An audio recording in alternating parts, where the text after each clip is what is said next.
Whoa. Cool. All right, I think it's working. But I'll need you guys to tell me if it actually is. Hey, Nemo, what's up?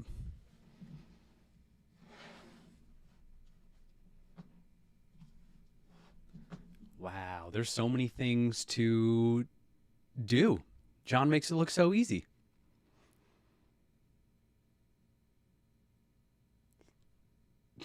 Yes. So true. Great quote.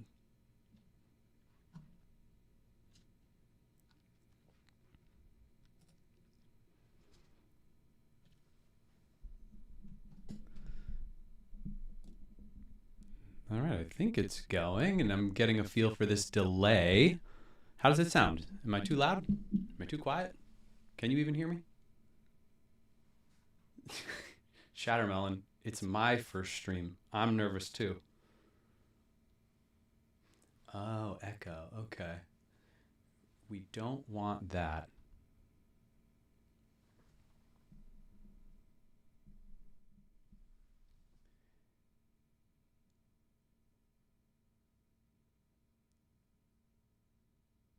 All right, webcam mic. Let's see. It should be off.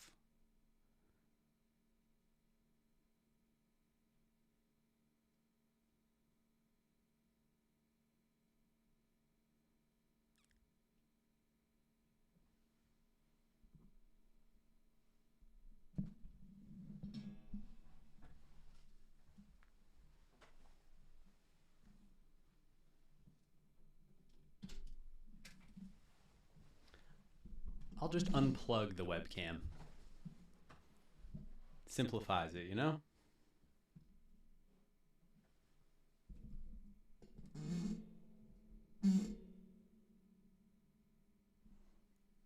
What does the crown mean, guys? And then numbers next to the crown?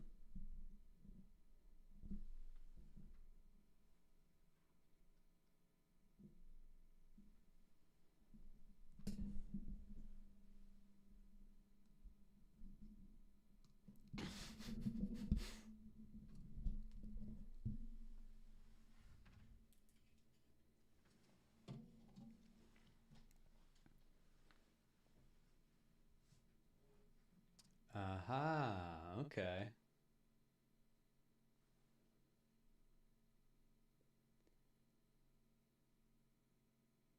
Arbitrary. Oh, I see. It's a bit of a ranking, but it kind of changes as you go. How am I doing with echo? Did that solve the problem?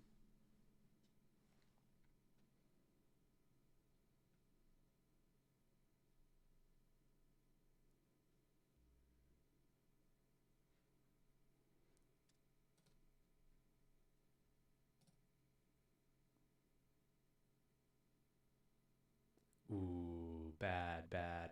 Okay, so the camera might be picking up on. Let me see. Is that better?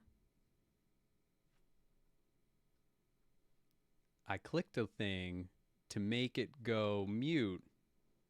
Aha. Okay, I'm learning what things do what. So maybe I didn't need to unplug the webcam. But the only reason I had the webcam in is because I thought if I was taking notes in the margin, I could share my margins while I go. But you know what? That might be too advanced for a first-time streamer.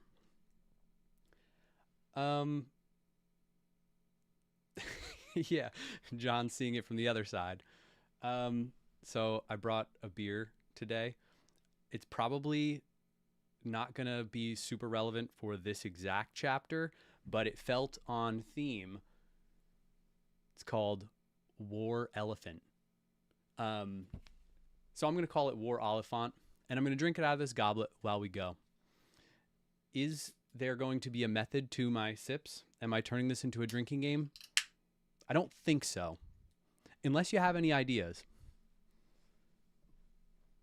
Every time Legolas or Gimli get a kill. Maybe that's a later chapter.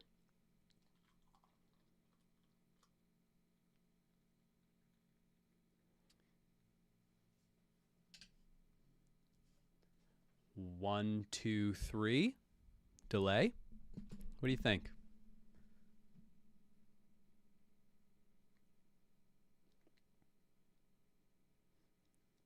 Excellent. Excellent. Someone's drinking a whole thing of wine with me. Chattermelon, nice. 50 millisecond delay. Is that something that I can fix? I'm maybe not qualified to fix it. But I can do some things with heavy guidance.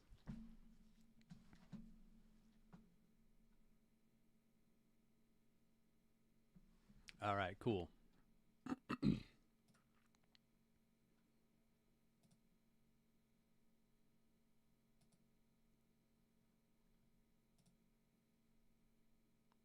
I'm just skimming through. I don't see anything too obvious, but if it's bugging anyone, let me know, and then we can change it.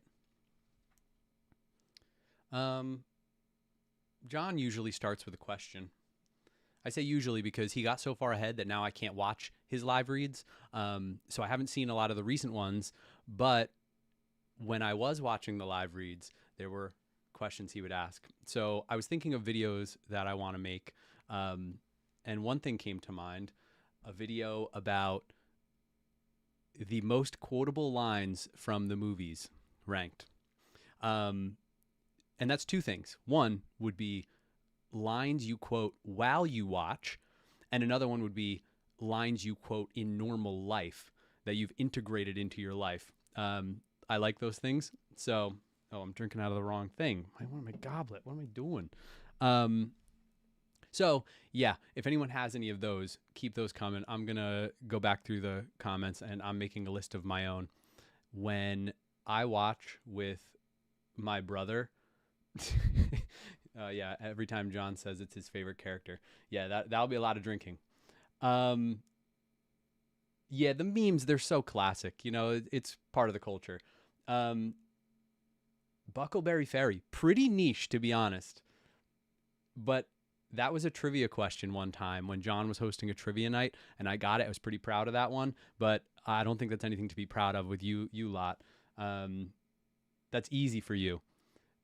So anyway, when I watch with my brother and friends, we used to do these marathons all night, and we had a rule that you could only quote so many things per movie, because otherwise the entire movie we would just be quoting things. So sometimes we would say 3 quotes per movie. Other times we would say 1 quote per movie. So you had to kind of choose your quotes carefully when you were going to chime in and quote it. And then if you get the quote wrong, it's obviously heavy shame on you. And then we all laugh at the person and you vow to get it right next time.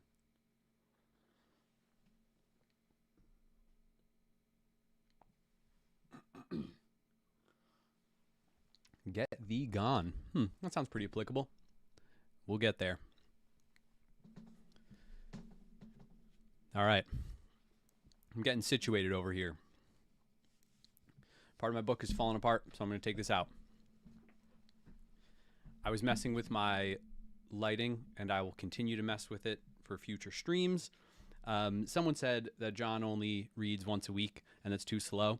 And hopefully I can do it faster than that. That way I can catch up. Maybe every other day. Maybe if it ends in a cliffhanger, I will be forced to read every day because it's hard to put this down. But for those who don't know, we just had a baby. So our son Calvin, or we can call him Gimli on this stream. Young Gimli, he's 6 weeks old. So sometimes he needs our attention. And sometimes it's hard to stream and do fun things because we're stuck doing the fun things with him. Stuck, wrong word. But anyway, so if I can find time where he's calm and Jen can watch him, then I'm up here reading. But obviously dad duty, husband duty comes first. So anyway, let me rearrange this screen so I can see the comments.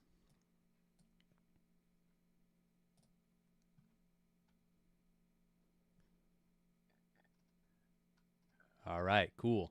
Oh yeah, I guess I never actually said the name. So Calvin, yeah, nice. Shattermelon, thank you. Yeah, I think it's a good name. You know, kind of inspired by many things, but I loved Calvin and Hobbes growing up, so that was a big inspiration. Thanks, guys. So when we were doing the last pod, the next day, I started reading immediately. And I only got a page and a half in, and then it was chaos. So I'm going to be rereading, obviously, starting from the beginning. But I guess if I'm letting all my thoughts out here, maybe I don't have to be as fastidious with my notes and underlines, but I'll see how it goes. Also, I love wearing this, but I can already tell I'm going to be sweating my head off. So let me undo this.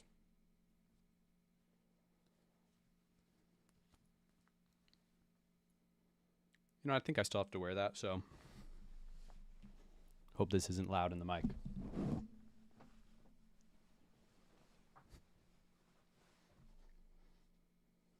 Here we go.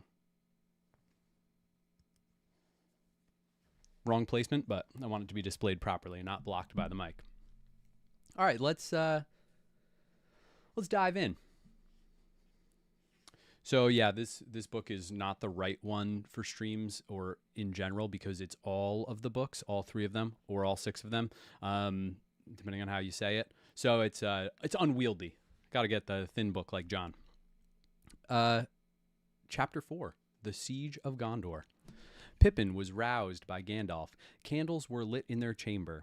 For only a dim twilight came through the windows. The air was heavy, as with approaching thunder. All right, 2 a.m. is what I wrote in the margin on this because I was trying to keep a gauge on the time. I don't know why that is important to me, but it's because then it just says past the 2nd hour. What is the time? Said Pippin, yawning. Past the 2nd hour, said Gandalf. Time to get up and make yourself presentable. You are summoned to the Lord of the city to learn your new duties. And will he provide breakfast? Classic. That's like how I think too. I always want to know, take care of that food. If you're going to be presentable, you got to know there's breakfast coming. And what about second breakfast? No, I have provided it, all that you will get till noon. Food is now doled out by order.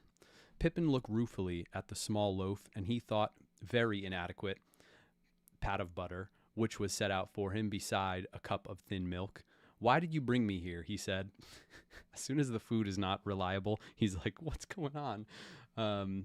Okay, 2nd hour after sunrise. I was thinking that. Okay, so it's all based on sunrise, not midnight, because how would you even know midnight? Okay, so not 2 a.m. I'm going to update my margin. I'm trusting you on this one, because that makes sense. I don't know when the sun was rising, because I've lost track of the months here, but I'm going to say 2 hours after sun. All right, good. That's much more reasonable than waking up at 2 a.m. to try and eat breakfast and not eat until noon. So good. You know quite well, said Gandalf, to keep you out of mischief And if you do not like being here, you can remember that you brought it on yourself. Yeah, checkmate. Pippin said no more. So that was all because he looked at the Palantir. So shame on him, I guess. Reasonable comeback from Gandalf. Before long, he was walking with Gandalf once more down the cold corridor to the door of the Tower Hall. There, Denethor sat in a gray gloom like an old, patient spider. Pippin thought he did not seem to have moved since the day before. He beckoned Gandalf to a seat, but Pippin was left for a while standing unheeded. Presently, the old man turned to him. Well, Master Peregrine, I hope that you used yesterday to your profit and to your liking, though I fear the board is barer in this city than you could wish. The board. Is that like the chess metaphor again, or is this the board like food would be presented on? Interesting. Yeah, sometimes I do have dinner at 2 a.m. Fair enough. But, breakfast. That's rare. Room and board. Oh my goodness, so true. Good connection. Okay, so room and board. Board meaning the food you get. This is so great. Reading with so many resources. You guys know so much. All right, Pippin had an uncomfortable feeling that most of what he had said or done was somehow known to the Lord of the City. I agree. I think that is true. And much was guessed of what he thought as well. He did not answer. What would you do in my service? I thought, sir, that you would tell me my duties. I will, when I learn what you are fit for, said Denethor. But that I shall learn soonest. Maybe, if I keep you beside me. The esquire of my chamber has begged leave to go out to the garrison. So you shall take his place for a while. You shall wait on me, bear errands, and talk to me, if war and counsel leave me any leisure. Can you sing? Yes, said Pippin. Well, yes, well enough for my own people, but we have no songs for great halls and evil times, Lord. Oh man, I'm so glad that line from the movie is direct from the book, because I do like that. No songs fit for great halls and evil times. We seldom sing of anything more terrible than wind or rain, and most of my songs are about things that make us laugh, or about food and drink, of course. I like that the Hobbit culture there, that they're not really doing sad songs. Wind and rain is the extent of it. It's really joyful songs. That's the beauty of the Shire. I think we could learn something from that. And why should such songs be unfit for my halls, or for such hours as these? We who have lived long under the shadow may surely listen to echoes from a land untroubled by it. Then we may feel that our vigil was not fruitless, though it may have been thankless. Oh, man. Great line. Denethor is a sassy boy. I mean, it's true. Why not? Why not sing some happy songs in the hall, even if they maybe don't feel quite right? It can bring a little bit of joy. Although Denethor doesn't exactly come across as a guy who welcomes joyful song, but I'm still gauging him and trying not to project too much from the movie. I think I respect him more in the book, but I'm more nervous about it. I don't know why. I guess we'll find out.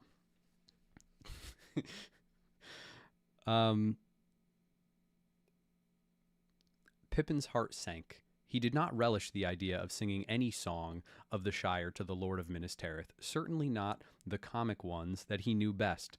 They were too, rustic for such an occasion. He was, however, spared the ordeal for the present. He was not commanded to sing. Denethor turned to Gandalf, asking questions about the Rohirrim and their policies and their position on Éomer, the king's nephew. Okay, is he wondering about who's going to take over, or did he know Éomer was kind of on the run and now is not? He really does know a lot. Pippin marveled at the amount the Lord seemed to know about a people that lived far away, though it must, he thought, be many years since Denethor himself had ridden abroad.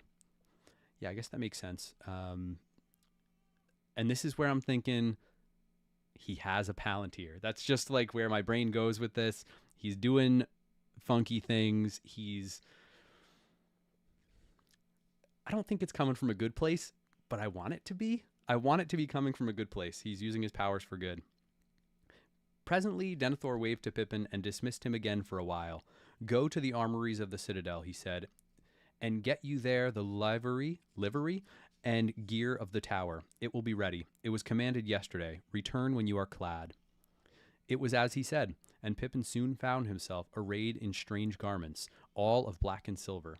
He had a small hauberk, its ring forged of steel, maybe, yet black as jet, and a high-crowned helm with a small raven wing on either side, set with a silver star in the center of the circlet. Above the mail was a short surcoat of black, but broidered on the breast in silver with the token of the tree. His old clothes were folded and put away, but he was permitted to keep the gray cloak of Lorien. Wise, I'm glad he was able to, though not to wear it when on duty. Okay. He looked now, had he known it, verily, Ernil oh wow, this is tough. This is the hard part, reading out loud. Ernil Ferinath, the prince of the halflings, that folk had called him, but he felt uncomfortable, and the gloom began to weigh on his spirits. Yeah, I guess there would be gloom, but I was hoping he wouldn't be feeling it too much and could kind of rise above the gloom. And I'm sad he can't keep the gray cloak. But, there's a uniform, it makes sense. Yeah, true. Peter Jackson put a song in the movie, and it's the only time Tolkien didn't have it. Unless, well, I guess we'll see. There's always a chance there could be another song. But I was hoping to actually, that it would be coming from here. We'll see. It was dark and dim all day. From the sunless dawn until evening, the heavy shadow had deepened, and all hearts in the city were oppressed. Far above, a great cloud streamed slowly westward from the black land, devouring light, borne upon a wind of war.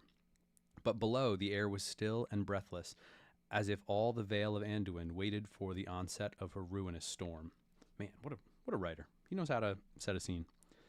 About the 11th hour, released at last for a while from service, Pippin came out and went in search of food and drink to cheer his heavy heart and make his task of waiting more supportable. In the messes, he met Beregond again, who had just come from an errand over the Pelennor out to the guard towers upon the causeway.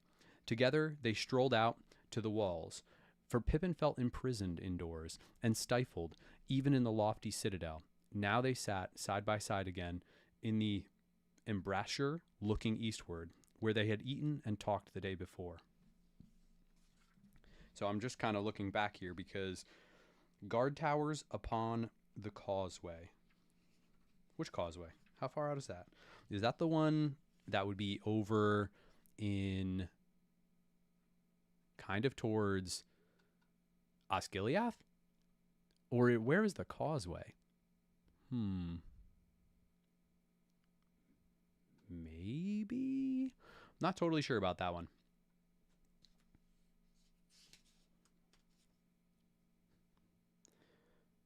I do like this guy. He seems good. But I'm scared because he's a character we don't know from the movies, so it's easier to kill him off.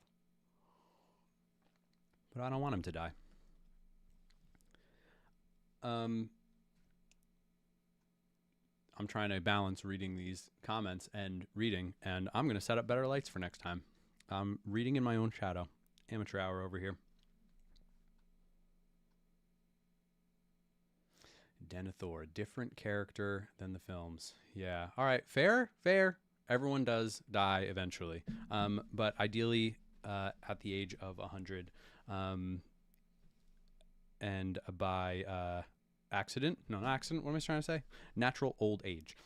Okay. It was the sunset hour, but the great pall had now stretched far into the west, and only as it sank at the last into the sea did the sun escape to send out a brief farewell gleam before the night, even as Frodo saw it at the crossroads, touching the head of the fallen king. But to the fields of the Pelennor under the shadow of Mindoluin there came no gleam. They were brown and drear. Yeah, heavy clouds. All right, just at sunset, a beam of light coming through.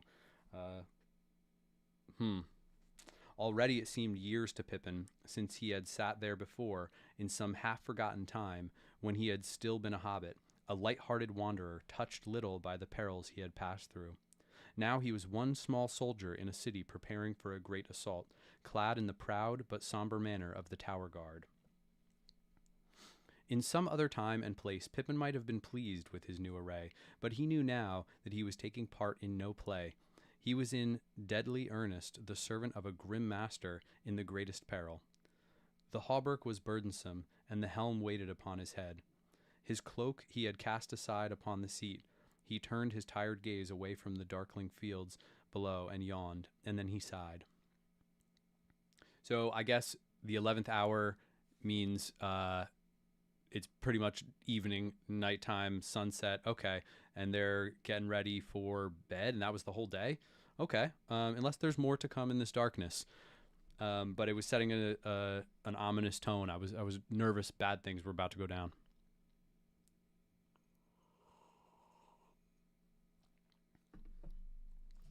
Nice. You are weary of this day? Said Baragond. Yes, said Pippin. Very. Tired out with idleness and waiting. I have kicked my heels at the door of my master's chamber for many slow hours, while he has debated with Gandalf and the prince and the other great persons, and I'm not used, Master Baragond. Oh, I'm not used, Master Baragond, to waiting hungry on the others while they eat. It is a sore trial for a hobbit that, no doubt, you will think I should feel the honor more deeply. But what is the good of such honor? Indeed, what is the good even of food and drink under this creeping shadow? What does it mean? The very air seems thick and brown. Do you often have such glooms when the wind is in the east? Nay, said Baragond. This is no weather of the world. This is some device of his malice, some broil of fume from the mountain of fire that he sends to darken hearts and counsel. Wow, Baragond's got some words. And he's wise. He knows this isn't normal, and he knows this is coming from a bad place, literally and figuratively. And so it doth indeed. I wish the Lord Faramir would return. He would not be dismayed, but now who knows if he will ever come back across the river out of the darkness. Yes, said Pippin, Gandalf too is anxious. He was disappointed, I think, not to find Faramir here. And where has he got to himself? He left the Lord's council before the noon meal, and in no good mood either, I thought. Perhaps he has some foreboding of bad news. Yeah, wow. All right. 11th hour means last minute. Yeah, I guess I've heard that. Yeah, morale is very important. Suddenly, as they talked, they were stricken dumb, frozen, as it were, to listening stones. Pippin cowered down with his hands pressed to his ears, but Baragond, who had been looking out from the battlement as he spoke of Faramir, remained there, stiffened, staring out with starting eyes. Pippin knew the shuddering cry that he had heard. It was the same that he had heard long ago in the Marish of the Shire, but now it was grown in power and hatred, piercing the heart with a poisonous despair. So this is, again, that like soft magic where I'm always wondering, is it piercing the heart like in a more literal sense? Like it actually is doing something? Or is it just, there's something evil about this, so it kind of feels bad? I feel like this is, well, not to put down my son, but a baby's cry certainly has a piercing effect. Do I think there's any magic happening in my household? No, but it does feel like your heart kind of like is being attacked when a baby is screaming, and you're like trying to do everything you can. But there's sometimes nothing you can do when the milk is being heated up and baby does not understand what patience and waiting means. So the piercing the heart makes sense to me. That's my comparison here. At last, Baragond spoke with an effort. They have come, he said. Take courage and look. There are fell things below. Reluctantly, Pippin climbed onto the seat and looked out over the wall. The Pelennor lay dim beneath him, fading away to the scarce-guessed line of the great river. But now, wheeling swiftly across it like shadows of untimely night, he saw in the middle airs below him 5 bird-like forms, horrible as carrion fowl, yet greater than eagles, cruel as death. Now they swooped near, venturing almost within bowshot of the walls. Now they circled away. Black riders, muttered Pippin. Black riders of the air. But see, Baragond, he cried, they are looking for something, surely. See how they wheel and swoop always down to that point over there? And can you see something moving on the ground? Dark little things. Yes, men on horses, 4 or 5. Ah, I cannot stand it. Gandalf, Gandalf, save us. Again, glad this is coming straight from the books. Great scene in the movie. Where's that London Boys Choir with their high-pitched singing?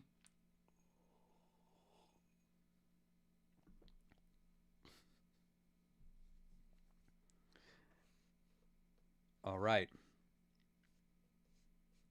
Another long screech rose and fell, and he threw himself back again from the wall, panting like a hunted animal.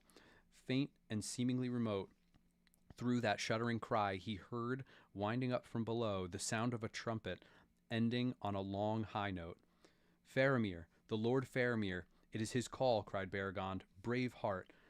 But how can he win to the gate if these foul hellhawks have other weapons than fear? But look, they hold on. They will make the gate. No, the horses are running mad. Look, the men are thrown. They are running on foot. No, one is still up, but he rides back to the others. That will be the captain. He can master both beasts and men. There is one of the foul things is stooping on him. Help, help. Will no one go out to him? Faramir. With that, Baragond sprang away and ran off into the gloom, ashamed of his terror. While Baragond of the guard thought first of the captain whom he loved, Pippin got up and peered out. At that moment he caught a flash of white and silver coming from the north.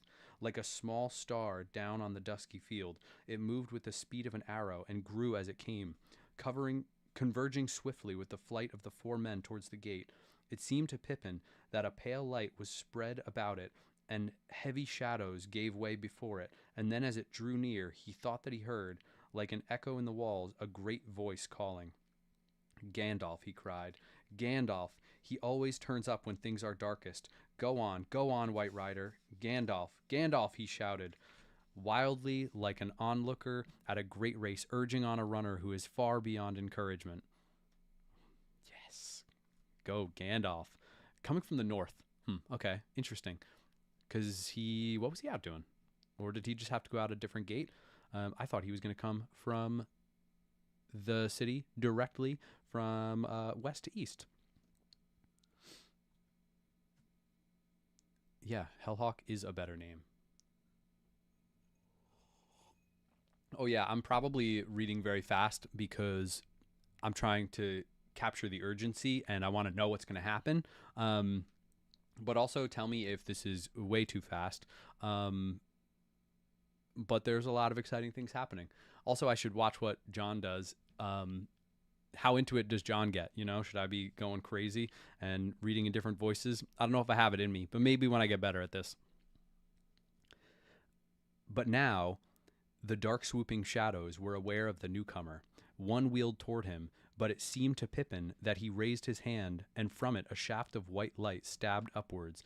The Nazgul gave a long wailing cry and swerved away, and with that the 4 others wavered, and then, rising in swift spirals, they passed away eastward, vanishing into the lowering clouds above. And down on the Pelennor, it seemed for a while less dark. That's crazy. So Gandalf took on, that was 5 of them? He is pretty powerful, and they didn't even try to do anything more. We don't have a lot of explanation for what this was. The movie interpretation was, I think he's holding his staff, and he's kind of like shining his light. But then we never see that again. So I'm curious if that was like a single-use kind of deal, and what it was all about. But I'm glad it worked.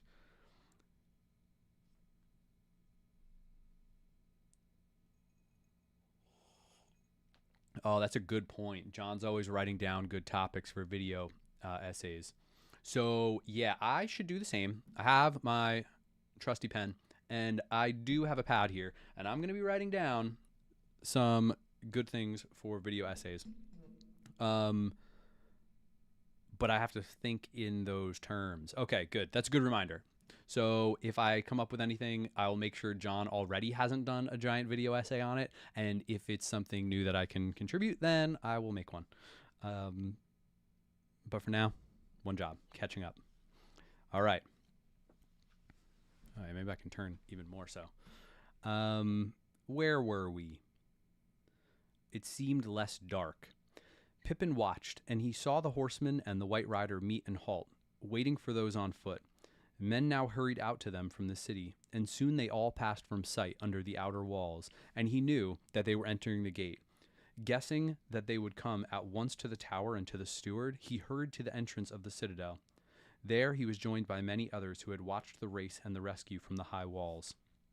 Yeah, they must have quite a walk up there. At least in the movie, the scale of it, I'm kind of thinking it's the same thing. What is it? 7 levels. So poor men have to now climb up a long, long time. They must have really strong thighs from all that climbing. All right. It was not long before the clamor was heard in the streets and leading up from the outer circles, and there was much cheering and crying of the names of Faramir and Mithrandir. Presently Pippin saw torches, and followed by a press of people, 2 horsemen riding slowly. One was in white, but shining no longer, pale in the twilight, as if his fire was spent or veiled. Ooh, interesting. So there is like a power bar here. So I'm just assuming this is Gandalf. Yeah, in white. It has to be. So yeah, interesting that he's spent. So he used up a lot of power. I wonder how long that recharge takes. The other was dark, and his head was bowed. They dismounted, and as grooms took Shadowfax and the other horse, they walked forward to the sentinel at the gate. Gandalf steadily, his gray cloak flung back, and fire still smoldering in his eyes. The other, clad in all green, slowly, swaying a little as a weary or a wounded man. Weary? Okay. I hope not wounded. I'm actually surprised at this already because not to always compare everything to the movie, but I can't help it sometimes. He was real wounded. And now he's actually standing here, swaying, of course. But he's doing better than movie Faramir was doing. So that's a step in the right direction. But man, not a lot of men made it this far. Pippin pressed forward as they passed under the lamp beneath the gate arch, and when he saw the pale face of Faramir, he caught his breath. It was the face of one who had been assailed by a great fear or anguish, but has mastered it, and now is quiet. That is interesting that Pippin can even identify that. Very interesting. Great fear, but has mastered it. Proud and grave he stood for a moment.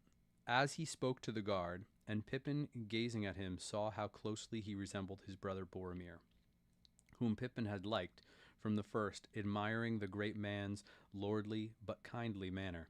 I like that. I like that he was kindly. I don't always think of him as kindly, but Boromir was kindly. So this is the first time that Pippin is seeing Faramir. So he's kind of soaking it in, right? I'm just thinking, was Faramir up there earlier meeting with Denethor? Was there any interaction? It's been a while since the last couple chapters. Interesting. Okay. I like that we're connecting some dots here. Oh, yeah, that's a good thing, John. As I read, you can spend full time just getting ready with some essays. Nice.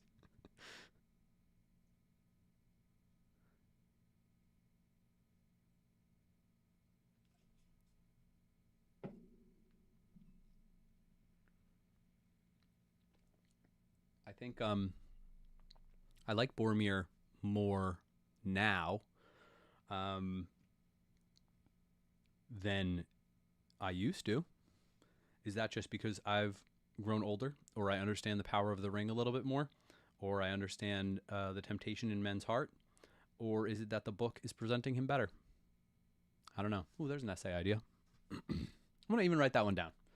I want to dive deeper into Boromir, but I don't feel like I'm qualified yet because we could still learn more about Boromir. But once I've learned everything there is to learn, I want to go back.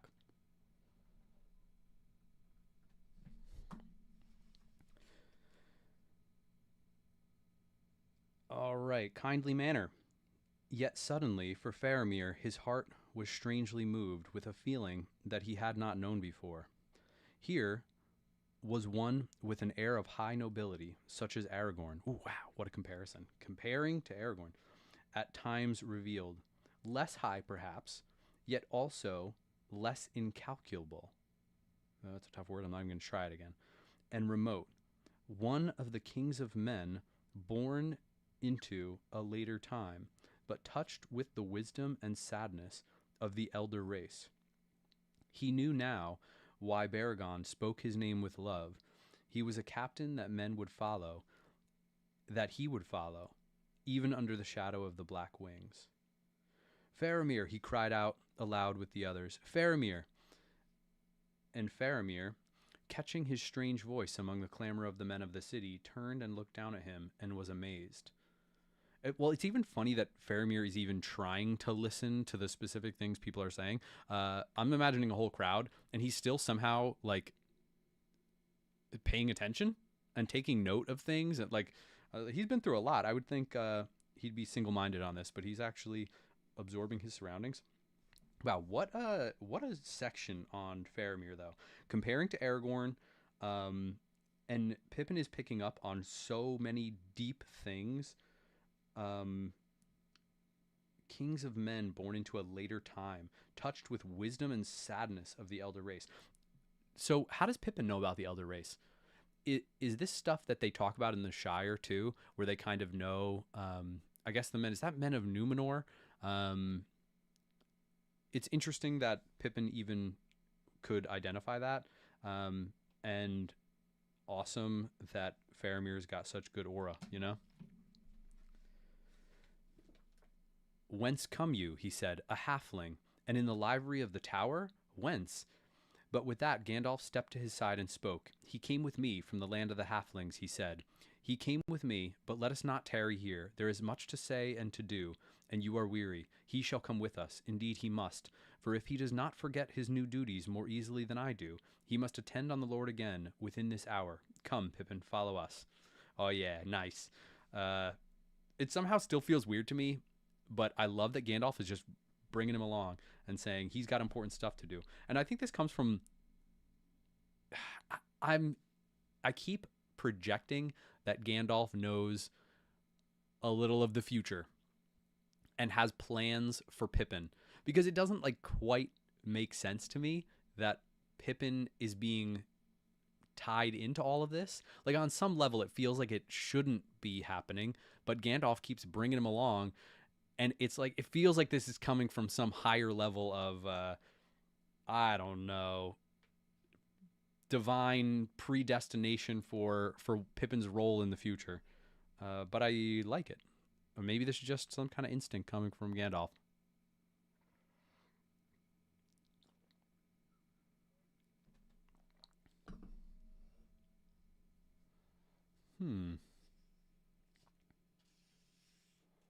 Oh, thank you. Yeah, it is a pretty nice goblet. Um, Side note on the goblet, I was looking at proper Lord of the Rings goblets, and I was like, you know what? I want to get more Lord of the Rings swag. So I think I'm going to have to. But I found this in my cabinet because I just like this kind of stuff. It's made of pewter, which used to have lead in it, but don't worry. I checked. No lead in this pewter. I'm not going to die from lead poisoning. I am clear to drink out of this thing. So, at length they came to the private chamber of the lord of the city.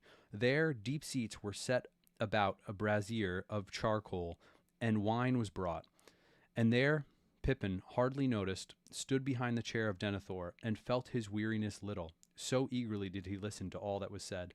I don't think Pippin gets to talk about weariness right now, with Faramir standing there. We already heard that Faramir is weary, and he has a right to be. He's been through a lot. But every person's weary is their own person's weary, you know? So I guess I can't hate on it. He's allowed to be weary. Never mind. I take it back.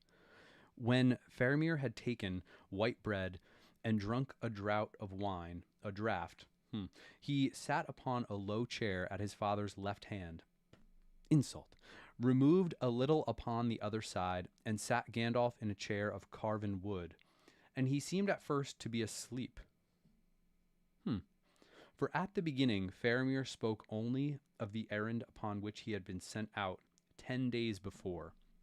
And he brought tidings of Ithilien and of movements of the enemy and his allies, and he told of the fight on the road when the men of Harad and their great beasts were overthrown, a captain reporting to his master such matters as has often been heard before, small things of border war that now seemed useless and petty, shorn of their renown.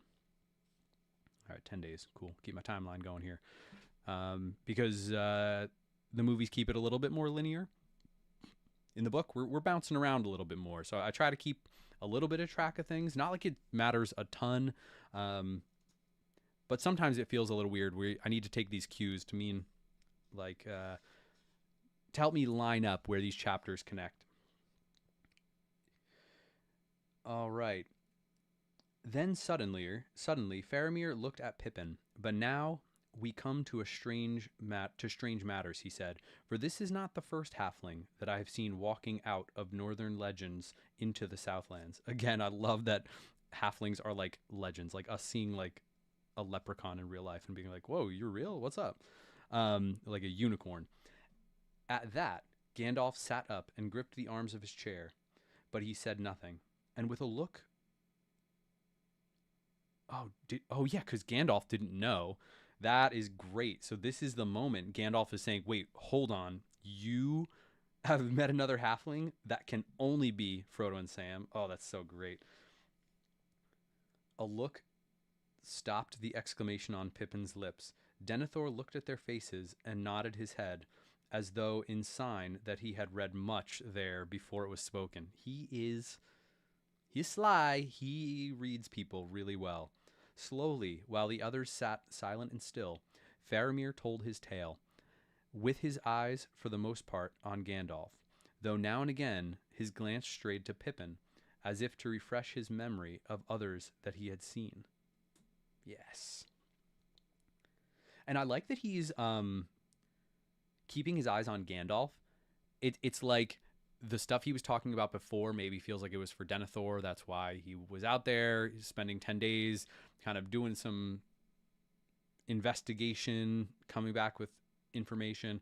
But this, he kind of knows is not so much for Denethor. And he knows Gandalf needs this information more than Denethor does.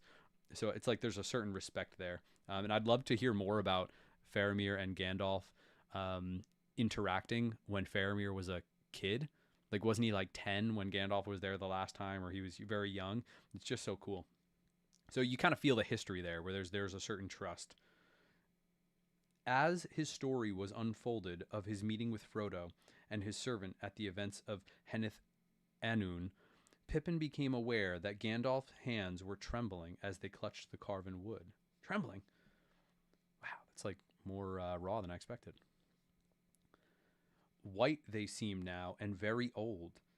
And as he looked at them, suddenly, with a thrill of fear, Pippin knew that Gandalf himself was troubled, even afraid. Yeah, wow, that's not something we've really seen much of. I mean, he faced a Balrog, so for Gandalf to be afraid makes me afraid. The air of the room was close and still. At last, when Faramir spoke of his parting with the travelers and of their resolve to go to Cirith Ungol, his voice fell, and he shook his head and sighed. Then Gandalf sprang up.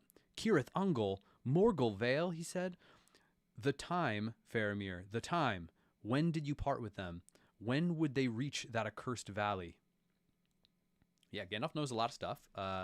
So he obviously knows this is no good place for them to go. But again, John made a great video on this.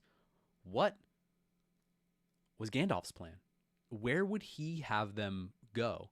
Like, even if I'm looking over here at the map with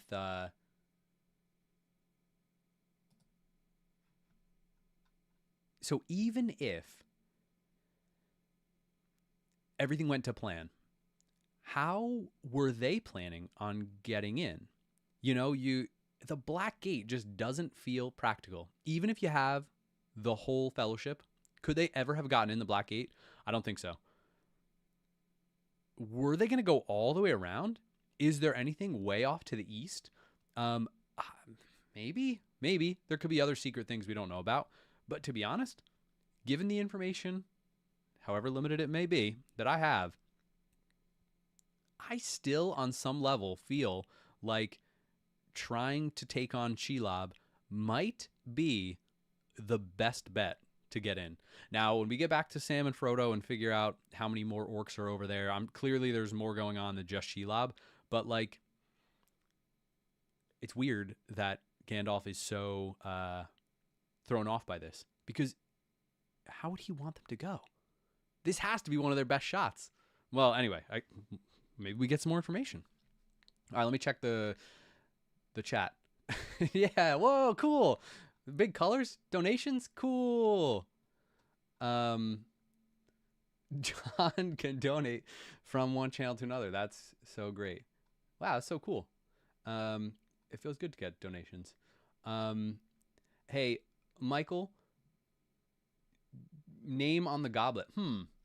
I didn't put my name on the goblet, but I suppose that I could. And you know what, Michael? I'm going to take that donation and I'm going to put that towards an upgraded goblet.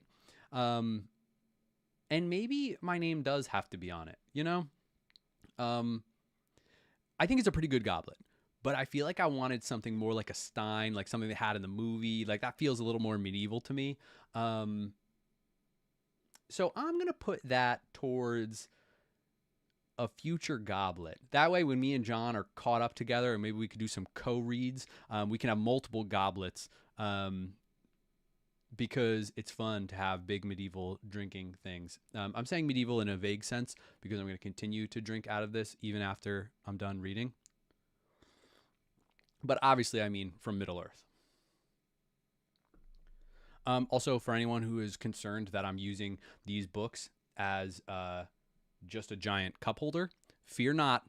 Only 2 of those books are real. The top one, fake book. It's plastic, so it will not be ruined by my goblet. Unless I spill, then the books underneath might get a little ruined. All right, sorry. I digress. All right, now I think I'm ready emotionally. Faramir is now responding to Gandalf.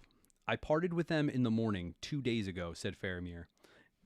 2 days ago. Man, time's flying. It is 15 leagues thence to the valley of Morgul Duin if they went straight south, and then they would still be 5 leagues westward of the accursed tower. More evidence for this being one of the 2 towers, although I'm still curious about which, what the towers really are. At swiftest, they could not come there before today, and maybe they have not come there yet. Indeed, I see what you fear, but the darkness is not due to their venture. It began yestereve. Oh, like the darkness. Oh, wow. So Gandalf might be worried that the darkness over Pelennor and towards Minas Tirith, this like cloud, is actually from something that Frodo and Sam caused. Maybe, or Faramir thinks that is a thought. Thinks that's a thought. So he's kind of saying, no, don't worry. That's not what this is. The darkness already began yesterday in the evening under the shadow of night. The enemy has long planned an assault on us. It has nothing to do with them, because obviously that would be a bad sign if they were reacting to something that Frodo and Sam caused. So, okay, good. It's clear to me the enemy has long planned an assault on us, and its hour had already been determined before ever the travelers left my keeping. Good. Gandalf paced the floor. Oh, he's standing up now. The morning of 2 days ago, nigh on 3 days of journey, how far is the place where you parted? Some 25 leagues as the bird flies, as the Nazgul flies. Let's hope we don't have one of them on our tail, answered Faramir. But I could not come more swiftly. Yester eve I lay at Cair Andros, the long isle in the river. Oh, let me change my view back, but I was just about to look, and boom, there it is. Okay, big island in the river. Okay, so that's where they parted, way up here. Okay. Won't let me zoom any more than that. Okay, fine. Yeah, so Frodo and Sam did have to go a lot farther south and over at the crossroads, and then he went up. Okay, that makes sense. That tracks. Um, Interesting. Okay, 25 leagues. Yester eve I lay at Care Andros, the long isle in the river northward, which we hold in defense, and horses are kept on the hither bank. As the dark drew on, I knew haste was needed, so I rode thence with 3 others that could also be horsed. The rest of my company I sent south to strengthen the garrison at the fords of Osgiliath. I hope that I have not done ill. He looked at his father. Yeah, that's also that's cool. So it's a little bit more intense. He had to make more decisions here. There was no interaction at Osgiliath. Frodo and Sam weren't directly interacting there with any Nazgul. It confirms that difference in the movie and the book. So Faramir went directly over and south, and he sent some of his men to Osgiliath. But I guess Denethor could still be upset at him here and saying, "Why would you do that? You should have gone to Osgiliath." I guess we'll find out. He looked at his father. "Ill," cried Denethor, and his eyes flashed suddenly. "Why do you ask? The men were under your command. Or do you ask for my judgment on all your deeds? Ouch. Your bearing is lowly in my presence, yet it is long now since you turned from your own way at my counsel. See, you have spoken skillfully as ever, but have I not seen your eye fixed on Mithrandir, seeking whether you said well or too much? He has long had your heart in his keeping." This is great. This is so much more than the movie. In the movie, I always wondered why there was so much anger here. But I mean, chicken or the egg, I don't know what came first, but it feels like the relationship between Faramir and Gandalf is causing some jealousy. And that might be fuel for some of this. And we're seeing it right here. He's looking at Gandalf, not at Denethor. So maybe that started when he was a kid, at 10 years old, at whatever. He was connecting with Gandalf and kind of seeking approval and looking to him as a father figure. And that led to some bitterness with Denethor. Interesting relationship. I'm writing that down. Maybe essay potential. The Denethor, Faramir, Gandalf relationship trio. Trifecta. Okay. Yeah, I know how to drink. Nice. Oh, the mic blocked it, so you can't see it. I just spilled on myself. Okay. Catching up on these comments.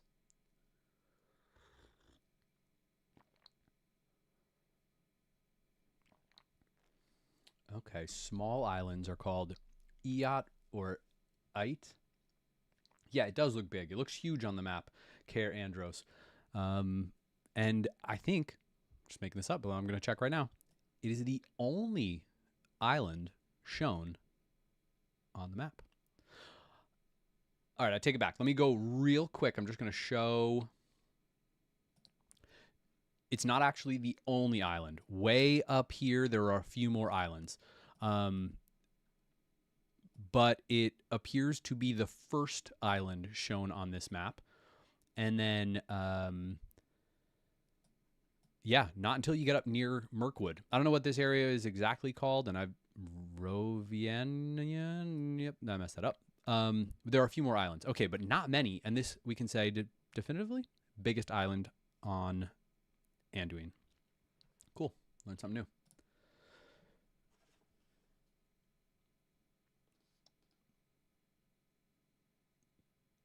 My son, your father is old, but not yet dotard.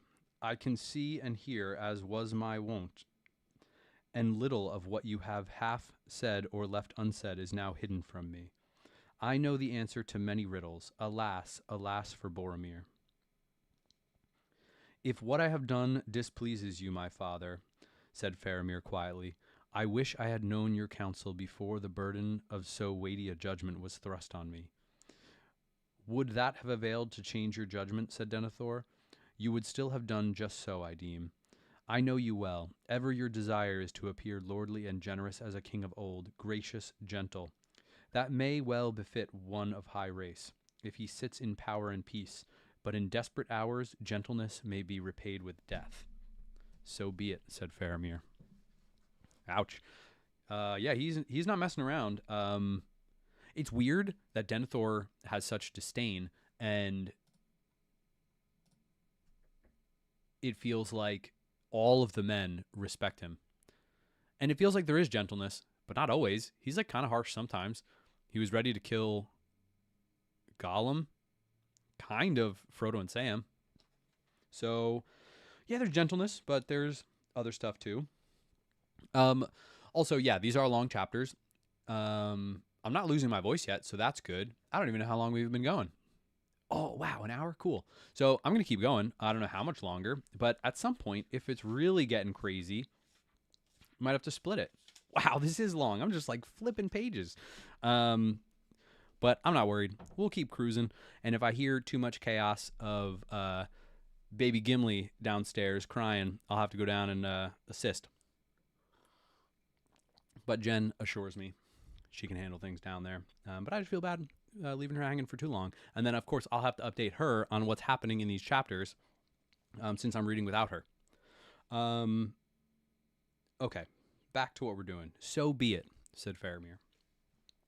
So be it, cried Denethor, but not with your death only, Lord Faramir, with the death also of your father and of all your people, whom it is your part to protect now that Boromir is gone. Wow, putting that all on him? And also, he's given up the death of all your people? He's saying that, well, like, that decision was a bad one?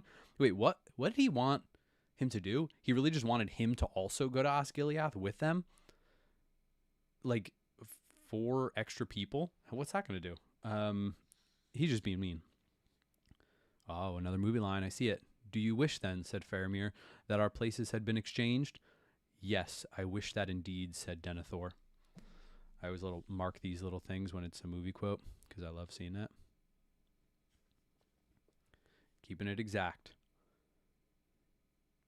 Yes, I wish that indeed, said Denethor, for Boromir was loyal to me and no wizard's pupil. He would have remembered his father's need and would not have squandered what fortune gave. He would have brought me a mighty gift. Oh, so really that's the thing. The bitterness is he wanted Frodo and Sam to be brought to him. A mighty gift. Oh, wait, how much does he knows all the things? Ooh, man, this is tough. At last, Baragon spoke with an effort.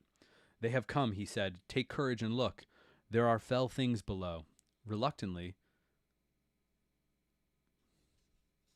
you guys catch that when my book just changed plans and moved to a whole different page? All right, back to it. I was like, what is going on? Baragon is in here? Okay. He would have brought me a mighty gift.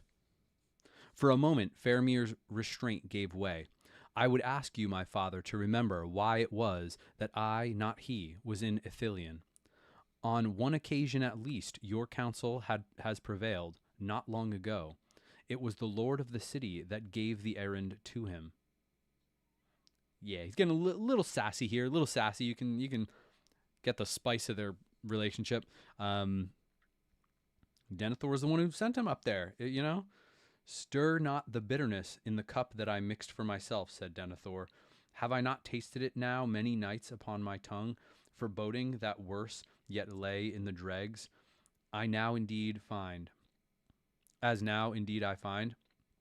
Would it were not so. Would that this thing had come to me. Comfort yourself, said Gandalf. In no case would Boromir have brought it to you. He is dead and died well. Harsh. May he sleep in peace. Yet you deceive yourself. He would have stretched out his hand to this thing, and taking it, he would have fallen. He would have kept it for his own, And when he returned, you would not have known your son. I can't tell if this is comforting or meant to just be a little more harsh. I guess a little of each. And I guess, is that always true? Any man who gets it would have kept it for himself. Yeah. Yeah, it's true. You would not have known your son. The face of Denethor set hard and cold. You found Boromir less apt to your hand, did you not? He said softly. But I, who was his father, say that he would have brought it to me. You are wise, maybe, Mithrandir, yet with all of your subtleties, you have not all wisdom. Counsels may be found that are neither the webs of wizards nor the haste of fools. I have, in this matter, more lore and wisdom than you deem. Ooh, oh, interesting. So, you have not all wisdom. So implying that Denethor is getting wisdom from another source, not the webs of wizards or the haste of fools. More lore and wisdom than you deem. Again, this to me is like, all right, he's got Palantir, and he is could he be talking to? No, he can't be working for Sauron, could he? No, that wouldn't make any sense. But where's he getting this wisdom? If it's not a wizard, because if it was coming from somewhere else, and you'd say, well, could it be coming from Isengard? You know, some kind of connection with Wormtongue or Saruman. I'm curious what he's implying. Or is he just saying he's read things from their libraries? I mean, it is where Gandalf went for more information. He must have been curious. Denethor must have been curious when Gandalf was doing all this research. Was he kind of looking at whatever Gandalf was looking at? I imagine these giant scrolls in the library have some kind of librarian. And the librarian could be like, yo, Denethor, here's what Gandalf checked out today. So you want to read this thing? Gandalf was really interested in it. Or, hey, he's been here for years and he found something crazy today and then just went speeding off northwest. And then the librarian's like, yo, Denethor, I've never sent you anything, but you know what? This scroll seemed to mean something to Gandalf. Why don't you take a look? So maybe Denethor's been doing some digging on his own. Oh, and you know what? Gandalf's about to ask the question that I'm asking myself. What then is your wisdom, said Gandalf. Enough to perceive that there are two follies to avoid. To use this thing is perilous. At this hour, to send it in the hands of the witless halfling into the land of the enemy himself. All right, the enemy, he's calling the enemy, that's a good sign. Whew. As you have done, and this son of mine, that is madness. I don't disagree that much with him on some human level. It would feel like madness. Sending two hobbits into Mordor, it feels kind of hopeless. So I understand why he would think that. He does not have a lot of faith in hobbits or Gandalf or fate.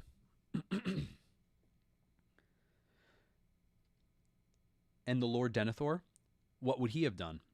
Neither, but most surely not for any argument would have set this thing at a hazard beyond all but a fool's hope, risking our utter ruin if the enemy should recover what he lost.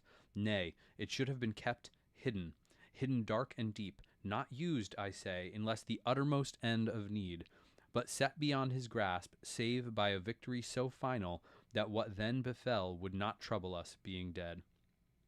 You think, as is your wont, my lord, of Gondor only, said Gandalf. Yet there are other men and other lives and time still to be, and for me, I pity even his slaves. Whoa. And you know what? It doesn't feel like it's coming from a good place with Denethor, and I don't trust that he would actually do that. But again, on a human level, I kind of get it. That he would say, bury it deep somewhere, hide it away. I mean, Gollum had it for who knows how long. 1,000 years. Did we decide that? And it was buried deep, and it was not really causing any trouble, except for some of his weird, mysterious stories when he was coming out and stealing babies. And where will other men look for help if Gondor falls? Answered Denethor. If I had this thing now in the deep vaults of this citadel. Oh, he was going to keep it in the citadel in deep vaults? No, that's not the same as hiding it in a mysterious place somewhere. In a vault somewhere. No, too dangerous. He doesn't know what he's doing. Yeah, my mind changed real quick on Denethor. We should not then shake with dread under this gloom, fearing the worst, and our counsels would be undisturbed. If you do not trust me to endure the test, you do not know me yet. He is prideful. Nonetheless, I do not trust you, said Gandalf. Had I done so, I could have sent this thing hither to your keeping, and spared myself and others much anguish. And now, hearing you speak, I trust you less. Oh, yeah. No more than Boromir. Nay, stay your wrath. I do not trust myself in this, and I refused this thing, even as a freely given gift. You are strong and can still in some matters govern yourself, Denethor. Yet if you had received this thing, it would have overthrown you. Were it buried beneath the roots of Mindoluin, still it would burn your mind away, as the darkness grows, and the yet worse things follow that soon shall come upon us. Yeah, he's telling them straight. For a moment, the eyes of Denethor glowed again as he faced Gandalf, and Pippin felt once more the strain between their wills, but now, almost, it seemed as if their glances were like blades from eye to eye, flickering as they fenced. Pippin trembled, fearing some dreadful stroke, but suddenly Denethor relaxed and grew cold again. He shrugged his shoulders. That's pretty cool. I am interpreting that their glances were like blades from eye to eye, flickering as they fenced. I'm actually taking that as a mental battle. Like, not some kind of, what's the word I'm thinking of?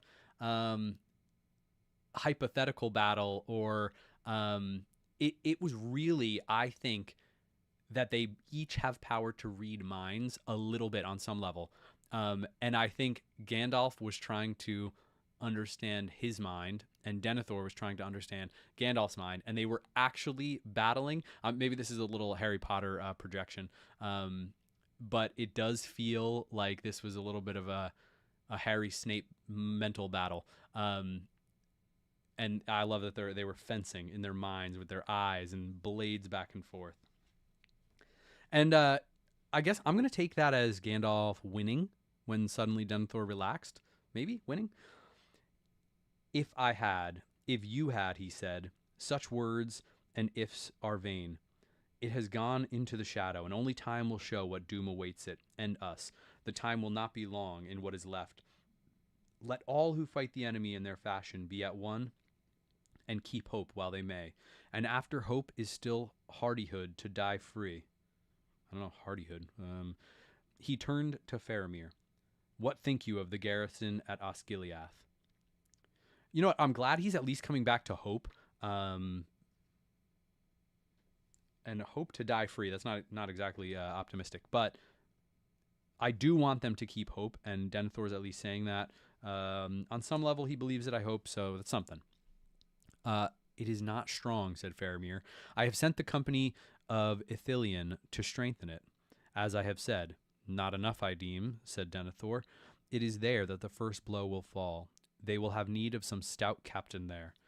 There and elsewhere, in many places, said Faramir, and sighed. Alas for my brother, whom I too loved. He rose. May I have your leave, father? And then he swayed and leaned upon his father's chair. You are weary, I see, said Denethor. You have ridden fast and far, and under shadows of evil in the air, I am told. Let us not speak of that, said Faramir. Then we will not, said Denethor. Go now and rest as you may. Tomorrow's need will be sterner. Okay, that was like a little bit more fatherly at the end. Am I misreading that? I'm taking that as like he's actually like, you are weary, okay, and you have done some intense things. Almost feels like he's being a little bit kinder there at the end. All right, let me see. Did I miss anything? Yeah, it's a staring contest.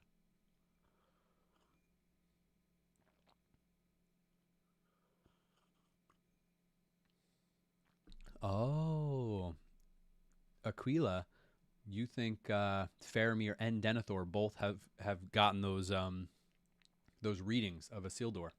Okay, interesting. Yeah. Hmm. Yeah, rare that he's fatherly so far, but this is the most that I've seen. Yeah, tomorrow's need will be sterner. That it would have been nice to just let him rest, but then leaving him with that, like, oh yeah, but also by the way, things are gonna get intense again tomorrow. Um, so lame. Oh, Trig also likes the goblet. Wow, it's a popular vessel.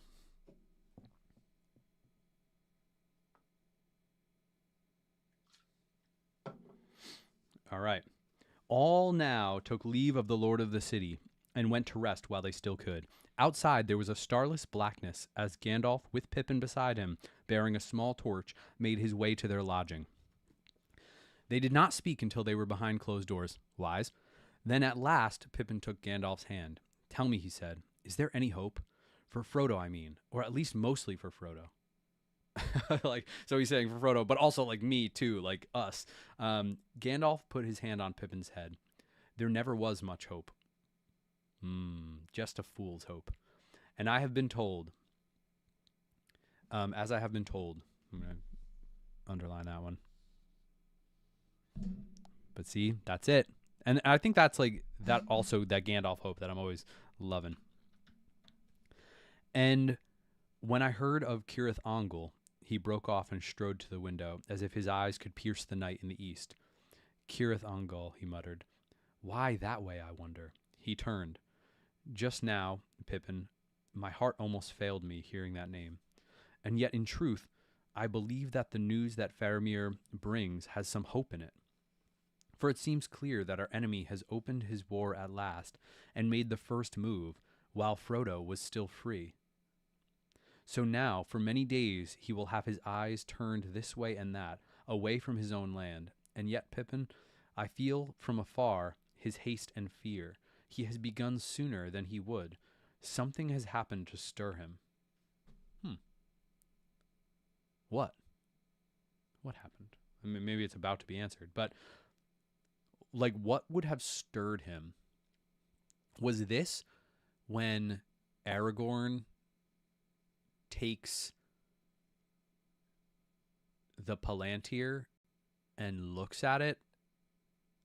And I love that that Gandalf can sense the fear, and the haste. That is good. And we know, Treebeard says, don't be hasty. So that's why Sauron stinks. He's not listening to Treebeard. Gandalf stood for a moment in thought. Maybe, he muttered, maybe even your foolishness helped, my lad. Let me see. Some 5 days ago now. Oh, yeah, he is saying the Palantir. He would discover that we had thrown down Saruman and had taken the stone. Still, what of that? We could not use it to much purpose, or without his knowing. I wonder. Aragorn? His time draws near, and he is strong and stern underneath. Pippin, bold, determined, able to take his own counsel and dare great risks at need. That may be it. He may have used the stone and shown himself to the enemy, challenging him for this very purpose. I wonder. Well, we shall not know the answer till the riders of Rohan come, if they do not come too late. There are evil days ahead. To sleep while we may. So yeah, Gandalf, man, he's good. He's smart. So he's sensing that Pippin maybe started that little avalanche, and even picks up on that Aragorn might have used the stone, and that, to me, that's confirming. If Gandalf has that theory, that's confirming that is what initiated this whole thing. But I'm curious why that stirs so much fear. Are there like prophecies or something we don't know about that if Aragorn is restored as king, he will then rule for 1,000,000 years? Or like, why is that so scary? Because it would bring a certain strength of men back. So he's trying to beat Aragorn to Minas Tirith. Is that kind of the vibe here? I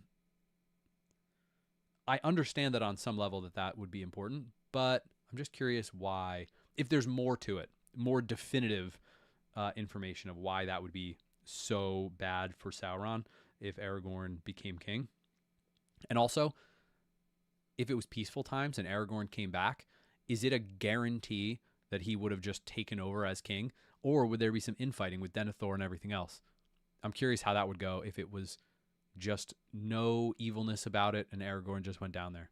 Even though I don't think he would unless it was needed. I don't think Denethor would give it up. But maybe I'm not giving him enough credit. Oh, the reforged blade. Yeah.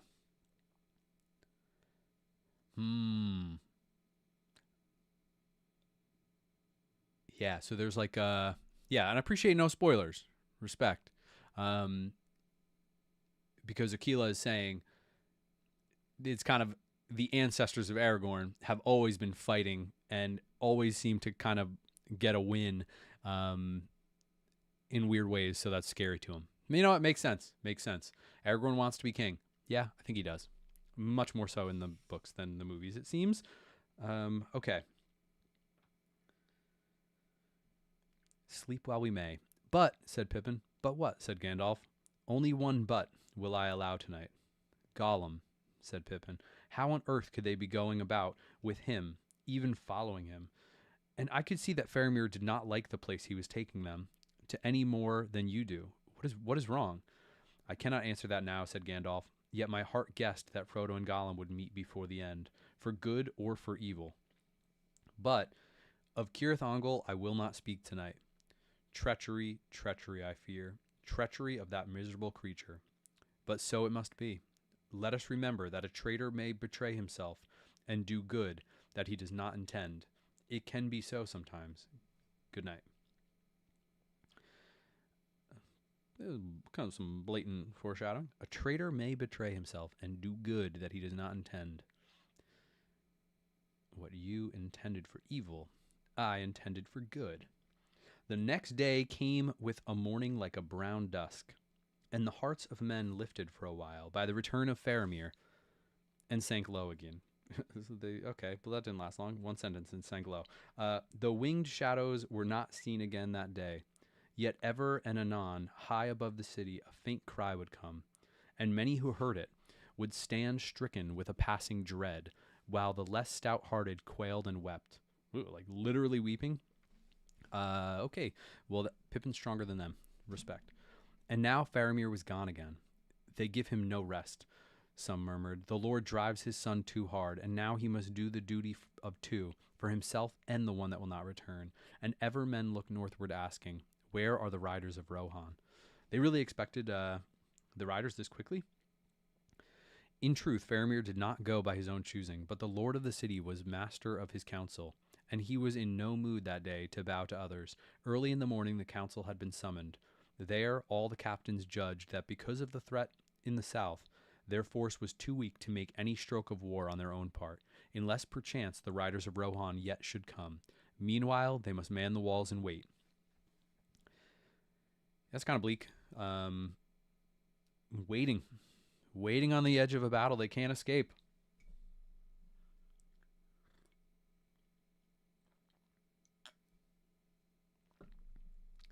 Yet, said Denethor, we should not lightly abandon the outer defenses, the Ramas made with so great a labor, and the enemy must pay dearly for the crossing of the river. That he cannot do, in force to assail a city, either north of Caer Andros because of the marshes, or southward towards Lebanon because of the breadth of the river. That needs many boats. It is at Osgiliath that he will put his weight, as before when Boromir denied him the passage.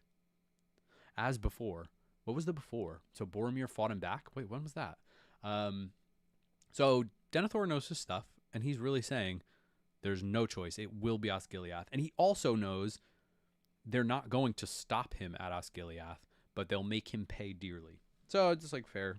He seems to know his war stuff. That was but a trial, said Faramir. Today, we may make the enemy pay 10 times our loss at the passage and yet rue the exchange, for he can afford to lose a host better than we can lose a company. And the retreat of those that we put out far afield will be perilous, if he wins across the force. And what of Caer Andros? and the prince. That too must be held if Osgiliath is defended. Let us not forget the danger on our left. The Rohirrim may come, and they may not, but Faramir has told us of great strength drawing ever to the Black Gate. More than one host may issue from it, and strike for more than one passage. Yeah, they don't have the men to do it, though. Much must be risked at war, said Denethor. Caer Andros is manned, and no more can be sent so far, but I will not yield the river and the Pelennor unfought. Not if there is a captain here who still has the courage to do his lord's will. Then all were silent. But at length Faramir said, I do not oppose your will, sir, or sire. Since you are robbed of Boromir, I will go and do what I can in his stead, if you command it. I do so, said Denethor. Then farewell, said Faramir. But if I should return, think better of me. That depends on the manner of your return, said Denethor. Gandalf it was that last spoke to Faramir ere he rode east. Do not throw your life away rashly or in bitterness, he said. You will be needed here for other things than war. Your father loves you, Faramir, and will remember it ere the end. Farewell. That's like funny. He's saying don't throw away your life, but then he also says farewell at the end. So he's still saying go, like it's too late now. You kind of already committed to it. You will be needed here for other things than war. What's that mean?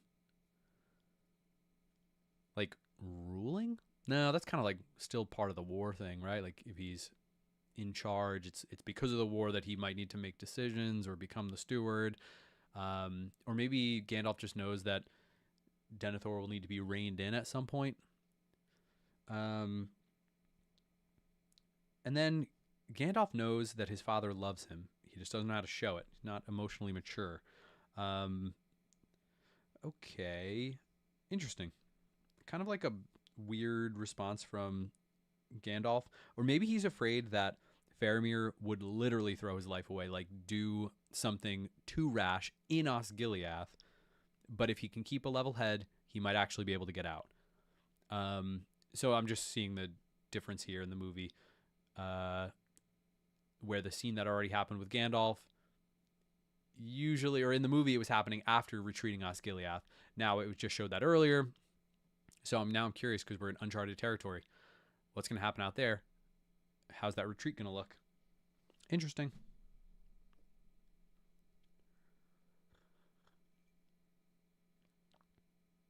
Yeah, heir to the stewardship.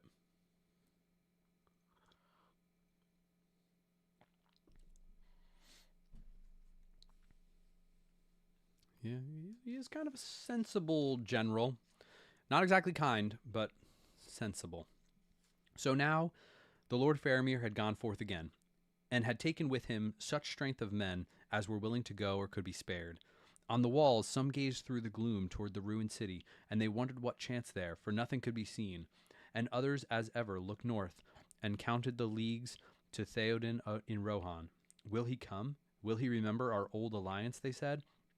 Yes, he will come, said Gandalf, even if he comes too late. But think, at best the red arrow cannot have reached him more than 2 days ago, and the miles are long from Edoras. So, all right, he's giving him some credit. Like, it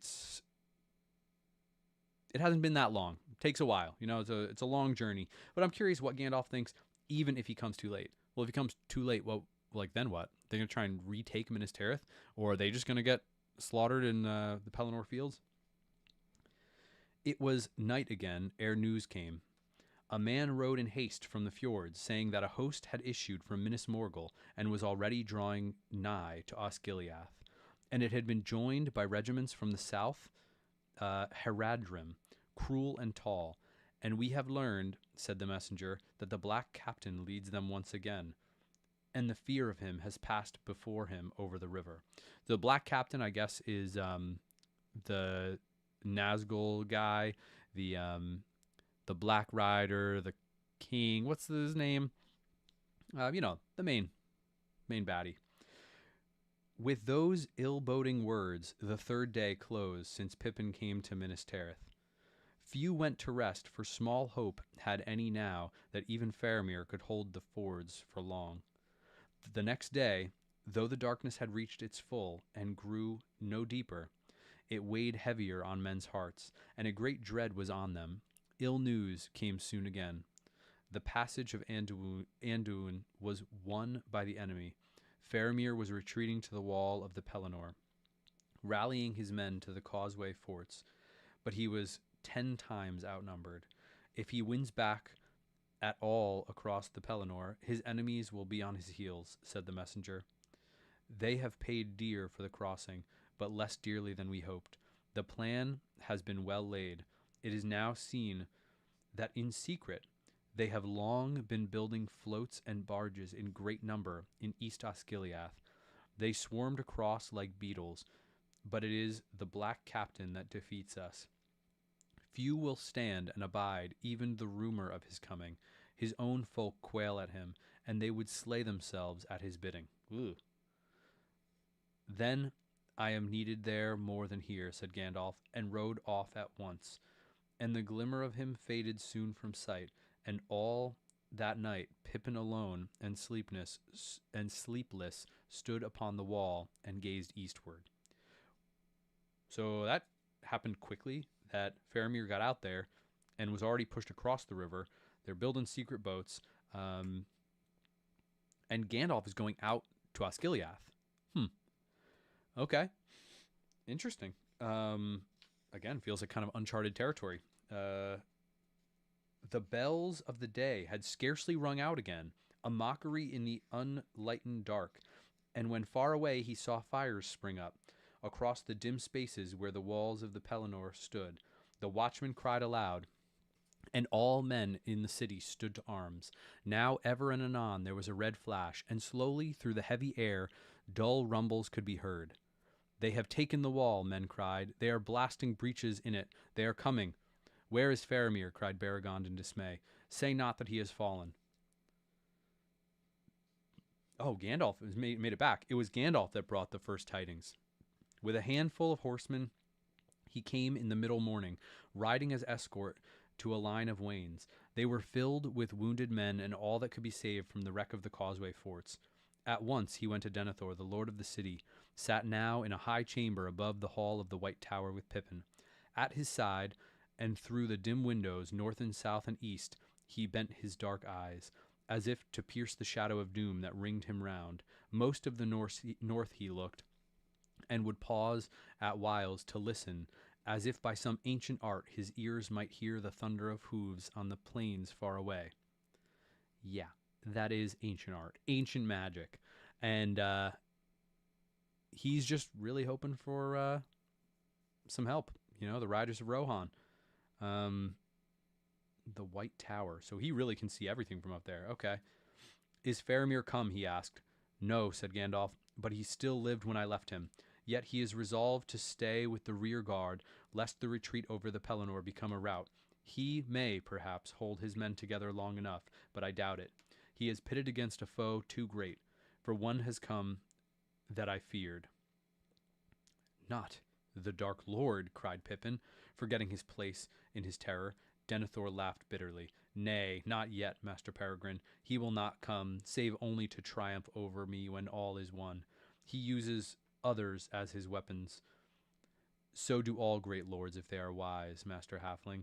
Or why should I sit here in my tower and think and watch and wait, spending even my sons, for I can still wield a brand. That's kind of like, again, that pride. He's saying he's only going to come out to take me on. I'm so great. That's the only reason he would come out here, to, you know, deal a final blow to me. And then also you can tell he just, well, you know, maybe a leader has to, but he doesn't have a lot of regard for his men. He's using them as weapons. All great lords do if they're wise. So it's wise to use your people as like weapons. I guess you have to, but man, it sounds harsh to say it in those terms. Yeah. He stood up and cast open his long black cloak, and behold, he was clad in mail beneath, and girt with a long sword, great hilted in a sheath of black and silver. Thus have I walked, and thus now for many years have I slept, he said, lest with age the body should grow soft and timid. All right, respect. He's ready for battle. He's for many years, and he sleeps with his sword on him. All right, cool. Maybe he's just hyperbole there, but I like the idea. Yet now, under the Lord of Barad-dûr, the most fell of all his captains, is already master of your outer walls, said Gandalf. King of Angmar, that's it, King of Angmar. Long ago, sorcerer, ringwraith, lord of the Nazgul, a spear of terror in the hand of Sauron, shadow of despair. Wow, he's got a lot of good names, as many names as Gandalf, but all bad. Then, Mithrandir, you had a foe to match you, said Denethor. For myself, I have long known who is the chief captain of the host of the Dark Tower. Is this all you have returned to say, or can it be that you have withdrawn because you are overmatched? Man, slow down, man. He's kind of being sassy all the time. Ay. Shattermelon knows ancient magic. Nice. All right, I might be mixing up my movie retreats, Brian. You're right. It's been a little while. I think I've purposefully been holding off on watching the movies for a while, so that this experience could be proper, reading then watching. So I think I'm even mixing that up. You're probably right. Alrighty. Because you're overmatched. Pippin trembled, fearing that Gandalf would be stung to sudden wrath, but his fear was needless. It might be so. Yeah, see, Gandalf's got self-control. He's not taking the bait. Discipline. I like that. Gandalf answered softly, but our trial of strength is not yet come. And if words spoken of old be true, not by the hand of man shall he fall. Oh. Words spoken of old. So does that mean prophecy? Do we actually give credence to whatever these words spoken of old? Whose words? How old? And hidden from the wise is the doom that awaits him. Wise is capitalized? I mean the wizards, the wizard council? However that may be, the captain of despair does not press forward yet. He rules rather according to the wisdom that you have just spoken, from the rear, driving his slaves in madness on before. Nay, I came rather to guard the hurt men that can yet be healed. For the Ramus is breached far and wide, and soon the host of Morgul will enter in at many points. And I came chiefly to say this. Soon there will be a battle on the fields. A sortie must be made ready. Let it be of mounted men. In them lies our brief hope. For in one thing only is the enemy still poorly provided. He has few horsemen. Oh, okay, so they're a little slow. And we also have few. Now would the coming of Rohan be in the nick of time, said Denethor. We are likely to see other newcomers first, said Gandalf. Fugitives from Caer Andros have already reached us. The Isle has fallen. Another army is come from the Black Gates, crossing from the northeast. Some have accused you, Mithrandir, of delighting to bear ill news, said Denethor. Stormcrow, nice. So even Denethor... Wait, is Denethor saying some have accused you because he's already heard from Wormtongue about this stuff? How would he know? Who are these some who have accused him? Or does Gandalf really just bear bad news to everybody? Or was Denethor able to use his magic eyes to see over, or he's got some little birds over there, ooh, Game of Thrones reference, that were bringing him news from Rohan of how Wormtongue viewed him. All right, I don't know. Delighting to bear ill news, said Denethor, but to me this is no longer news. It was known to me ere nightfall yesterday. As for this sortie, it has already been given thought to it. Let us go down. So he already knew that. Is that because he kind of predicted that as a possibility and knew that they had to send their people to Osgiliath? Or he knew it because he had his magic sight stuff, or his Palantir, or whatever his resources, his little birds, his scouts, or he just predicted it. It's hard to know. Either way, he giving him a little more credit now. He's doing some kind of leading. I don't like it, but there's a certain wisdom in there. Dark wisdom maybe, but wisdom. Yeah, true. Hour hour 8, he Gandalf does come when things are bad. And so I guess that's why it feels like bad news. Um but I guess, well, when else would you need Gandalf? When things are bad, right? I mean, ideally he would come hang out in the Shire and just chill when things are chill. But I guess to most people, he does not do that. He comes when things are dire. All right, time passed. At length, watchers on the walls could see the retreat of the out companies. Small bands of weary and often wounded men came, first with little order. Some were running wildly as if pursued. Away to the eastward, the distant fires flickered, and now it seemed here and there they crept across the plain. Houses and barns were burning. Then, from many points, little rivers of red flame came hurrying on, winding through the gloom, converging towards the line of the broad road that led from the city gate to Osgiliath. The enemy, men murmured. The dike is down. Here they come, pouring through the breaches, and they carry torches, it seems. Where are our own folk? It drew now to evening by the hour, and the light was so dim that even far-sighted men upon the citadel could discern little clearly out upon the fields, save only the burning that ever multiplied, and the lines of fire that grew in length and speed.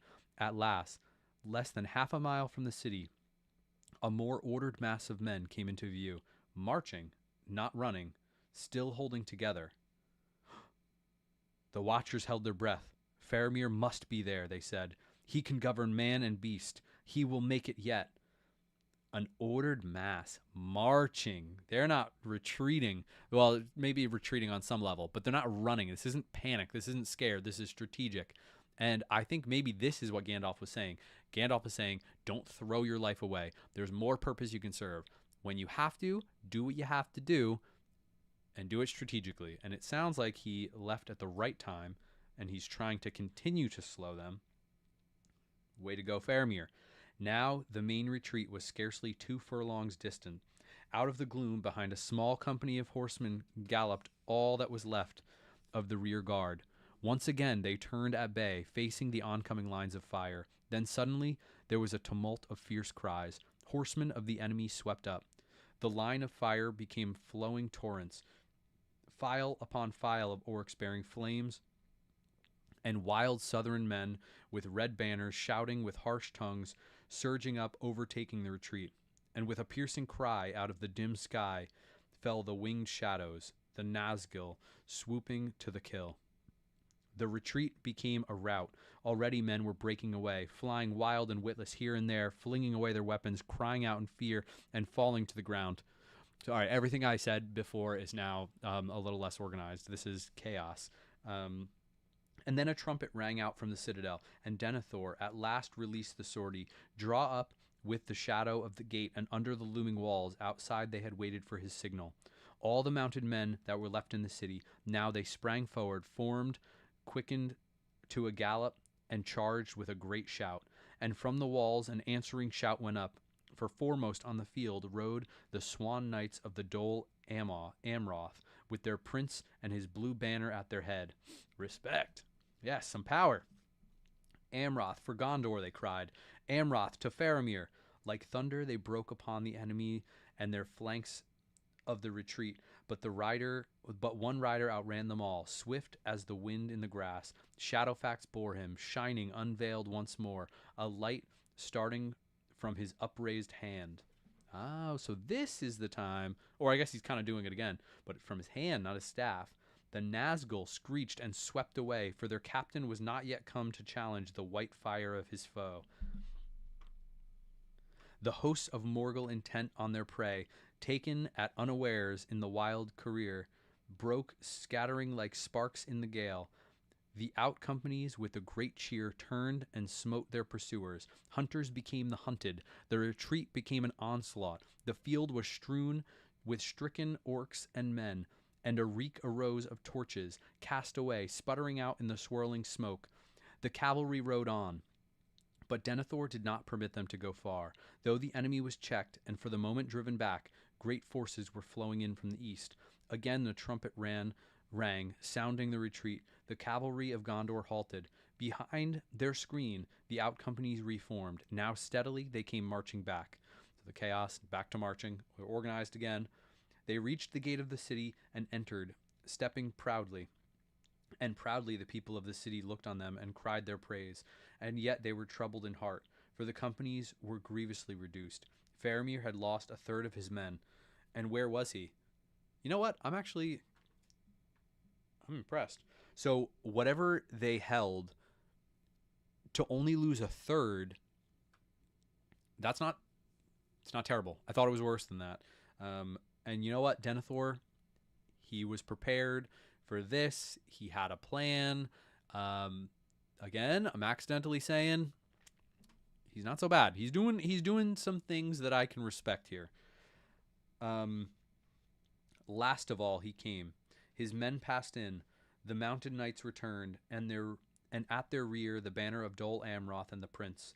And in his arms before him on the horse he bore the body of his kinsman, Faramir, son of Denethor, found upon the stricken field. Whoa! All right, this is more like the movie than I thought. Faramir, Faramir, men cried, weeping in the streets. But he did not answer, and they bore him away up the winding road to the citadel and his father. Even as the Nazgul had swerved aside from the onset of the White Rider, there came flying a deadly dart. And Faramir, as he held at bay a mounted champion of Harad, had fallen to the earth. Only the charge of Dol Amroth had saved him from the red Southland swords that would have hewed him as he lay. Whoa. So, a flying deadly dart, just an arrow? Or this was not a Nazgul thing. This was from the ground. Okay, I'm pretty sure. Okay. Yikes. The Prince Imrahil brought Faramir to the White Tower, and he said, "Your son has returned, Lord, after great deeds." And he told all that he had seen. But Denethor rose and looked on the face of his son and was silent. Then he bade them make a bed in the chamber and lay Faramir upon it and depart. But he himself went up alone to the secret room under the summit of the tower. Secret room under the summit. And many who looked up thither at that time saw a pale light that gleamed and flickered from the narrow windows for a while, and then flashed and went out. And when Denethor descended again, he went to Faramir and sat beside him without speaking. But the face of the Lord was gray, more deathlike than his son's. What? Secret room under the summit, white light, it flashed and went out, and then Denethor looks more deathlike than the nearly dead Faramir. Yoicks. This is not good. This is pretty intense. All right, I'm just counting my pages.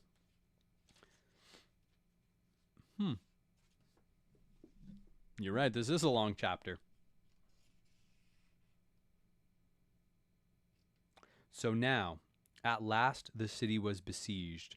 Enclosed in a ring of foes, the Ramus was broken, and all the Pelennor abandoned to the enemy.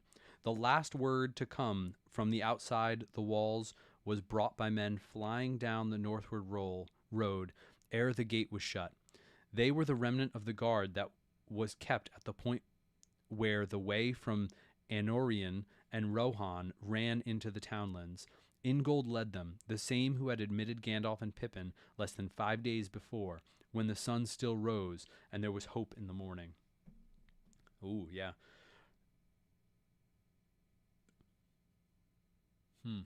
Yikes. There is no news of the Rohirrim, he said. Rohan will not come now, or if they come, it will not avail us. The new host that we had tidings of has come first. From over the river by way of Andros, it is said, they are strong, battalions of orcs of the eye, and countless companions of men, of a new sort that we have not met before. Oh, a new sort. Whoa. So far away. Not tall, but broad and grim, bearded like dwarves, wielding great axes. Out of some savage land in the wide east they come, we deem. They hold the northward road, and many have passed on into Anorion. The Rohirrim cannot come.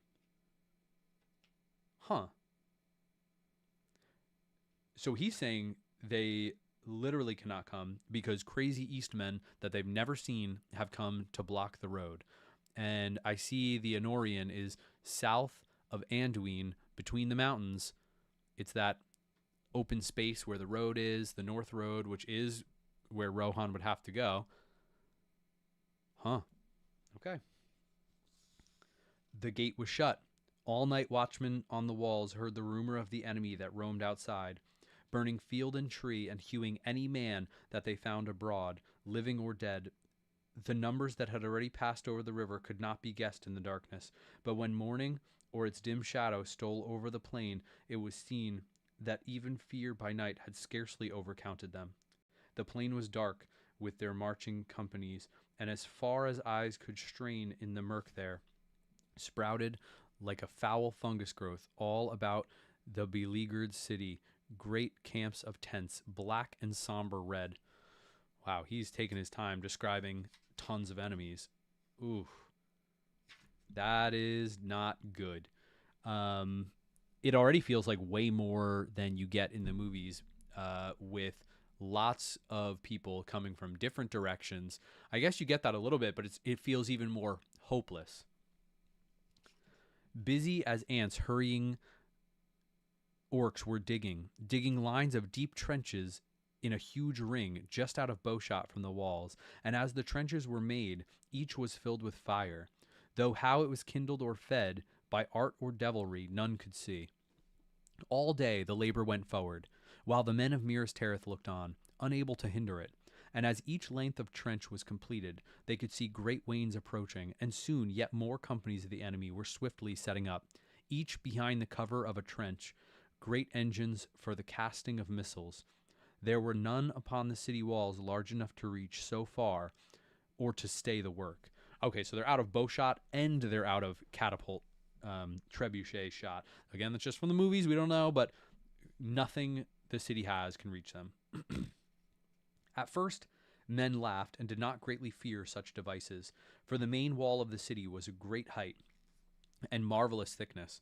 But ere the power and craft of Numenor waned in exile, and its outward face was like the tower of Orthanc, hard and dark and smooth, unconquerable by steel or fire, unbreakable except by some convulsion that would rend the very earth on which it stood. Nay, they said, not if the Nameless One himself should come. Not even he could enter here while we yet live. But some answered, while we yet live? How long? He has a weapon that has brought low many strong places since the world began. Hunger. The roads are cut. Rohan will not come. That's kind of bleak. So they're really saying the people are expecting this to be a true siege. Well, it's in the name of the chapter. So, fair enough. They're just setting up for a long, long time and hoping that there's not enough food to last too long. And I guess they're not worried that Rohan's going to come. But if Sauron's acting out of fear of, I guess, any developments with Aragorn, does he really have the patience to wait? I don't know. I don't think of him having that kind of patience. But maybe.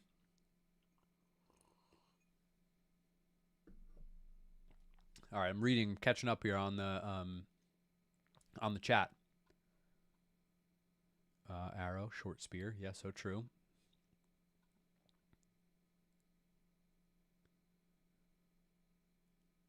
Oh, thanks, guys. Thanks, Ruben, being so encouraging. Yeah, Citadel of the Stars. Yeah, oh man, love that. Moon, sun, stars. They knew how to build cities back then.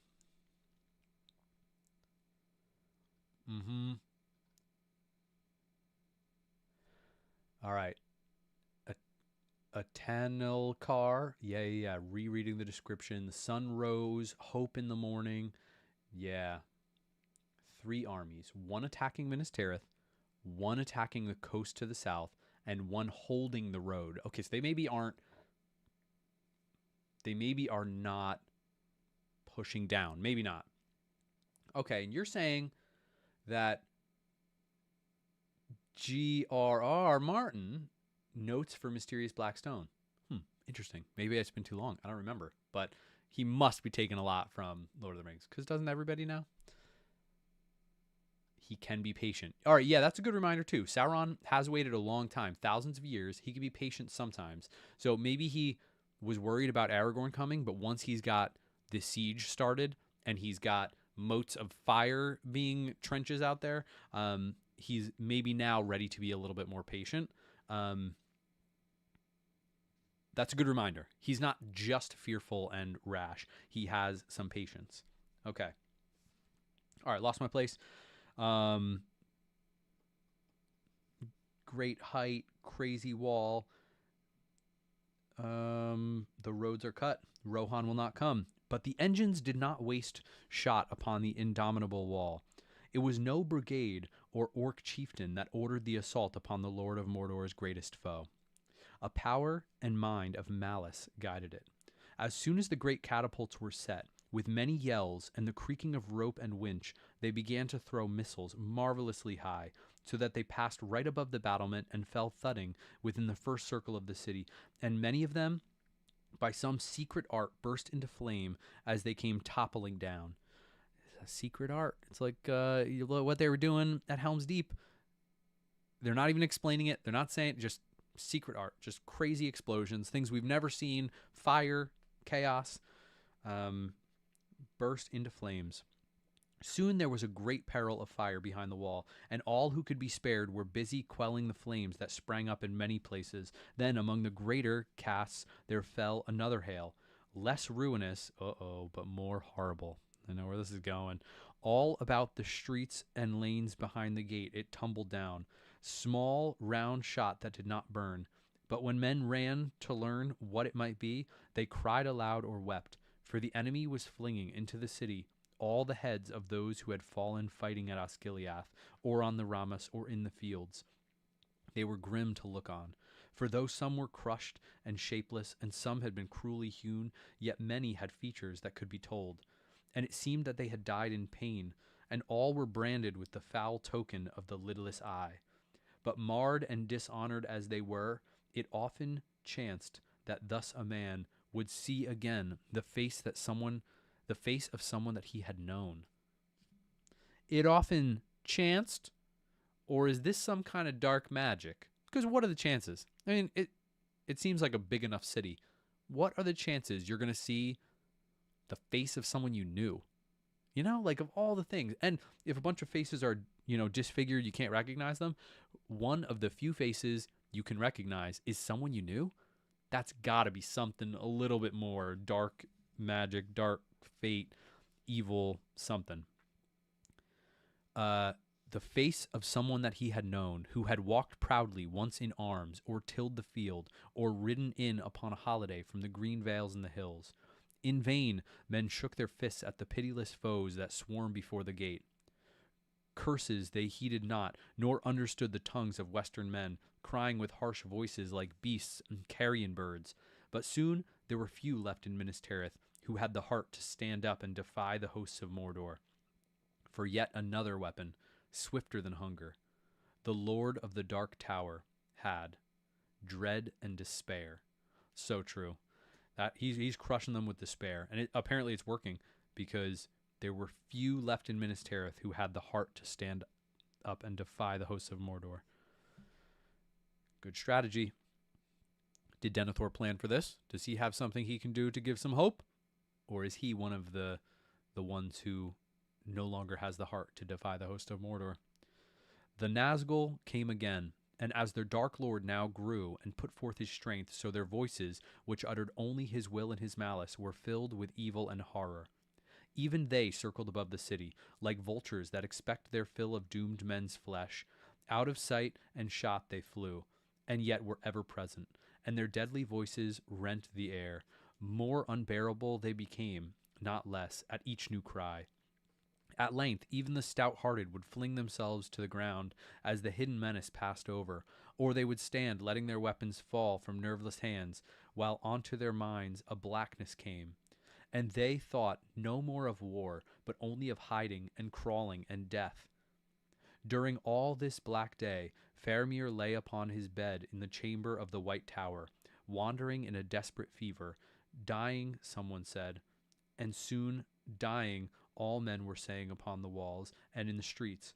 And by him his father sat, and said nothing, but watched and gave no longer any heed to the defense. That's not good.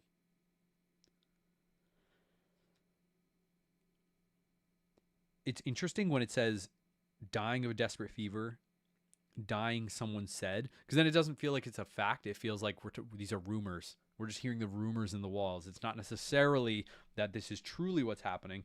And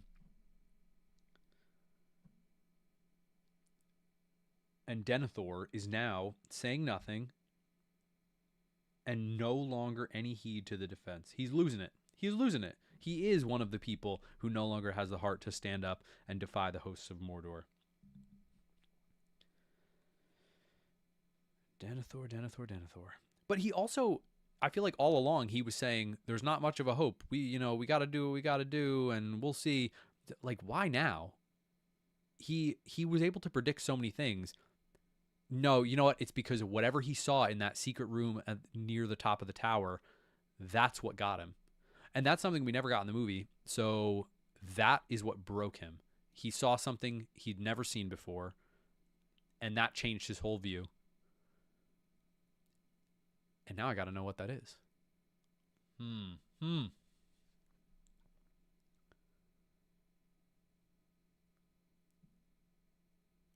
Denny. I like that. Denethor. Good old Denny. Chance, and so it seemed. Yeah, Tolkien does a great job.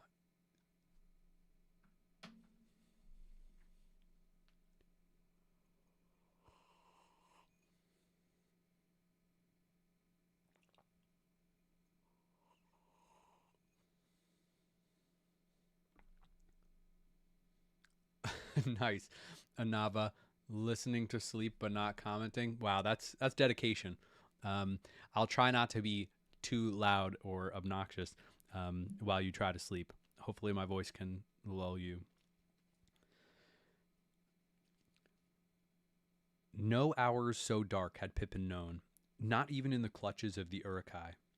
It was his duty to wait upon the Lord, and wait he did, forgotten it seemed, standing by the door of the unlit chamber, mastering his own fears as best he could. And as he watched, it seemed to him that Denethor grew old before his eyes. Well, he always looked old, but I guess that's losing some of that wisdom, vigor, as if something had snapped in his proud will, and his stern mind was overthrown. Grief maybe had wrought it, and remorse. He saw tears on that once tearless face, more unbearable than wrath. Ooh, wow. It's so... I don't like Denethor, but it's hard to see a broken man. Do not weep, Lord, he stammered. Perhaps he will get well. Have you asked Gandalf? Comfort me not with wizards, said Denethor. The fool's hope has failed. The enemy has found it, and now his power waxes. He sees our very thoughts, and all we do is ruinous. I sent my son forth, unthanked, unblessed, out onto needless peril, and here he lies with poison in his veins. Nay, nay, whatever we may now betide in war, my line too is ending. Even the house of the stewards has failed. More pride, even the house of the stewards. Mean folk shall rule the last remnant of the kings of men, lurking in the hills until all are hounded out. Men came to the door, crying for the lord of the city. Nay, I will not come down, he said. I must stay beside my son. He might still speak before the end, but that is near. Follow whom you will, even the grey fool, though his hope has failed, here I stay. Well, he's not grey, he's now white. And no fool, obviously. But man, he's just throwing it out there, letting his men do crazy things. He's losing it. He's lost all hope. And I think the hope he's lost is a lie. I think it's not based in reality. So I just got to know what's in this hidden room. I'm taking these out because I'm about to take a bathroom break. Um, I do love drinking beer while we go, and I never found a good drinking game here. But the downside is you got to take a good break. But you know what? I'm peeking at a few more pages, and I don't want to stop. I got to see how the chapter ends. Three more for anyone who's willing to stick it out with me here. But bathroom break for me, and maybe anyone else who needs it. Let me leave you with a view of the map. For anyone who wants to take a look at the map again, you know, it's a classic.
All right, can you hear me? I'm almost back.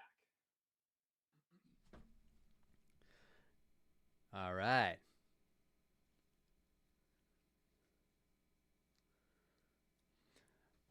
All right, Ruben, nice. So you're saying we're a little different. I guess it's been a while since I've listened to one of John's live reads.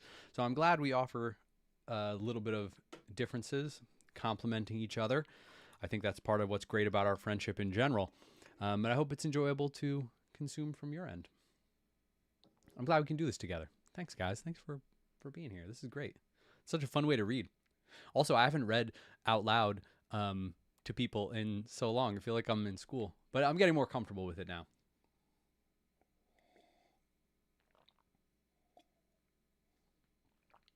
All right.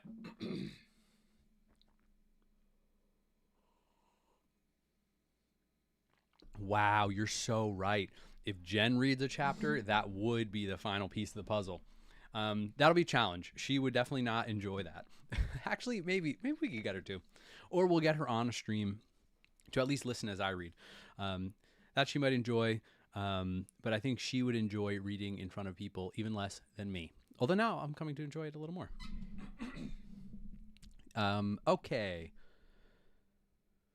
The Gray Fool, though his hope has failed, here I stay.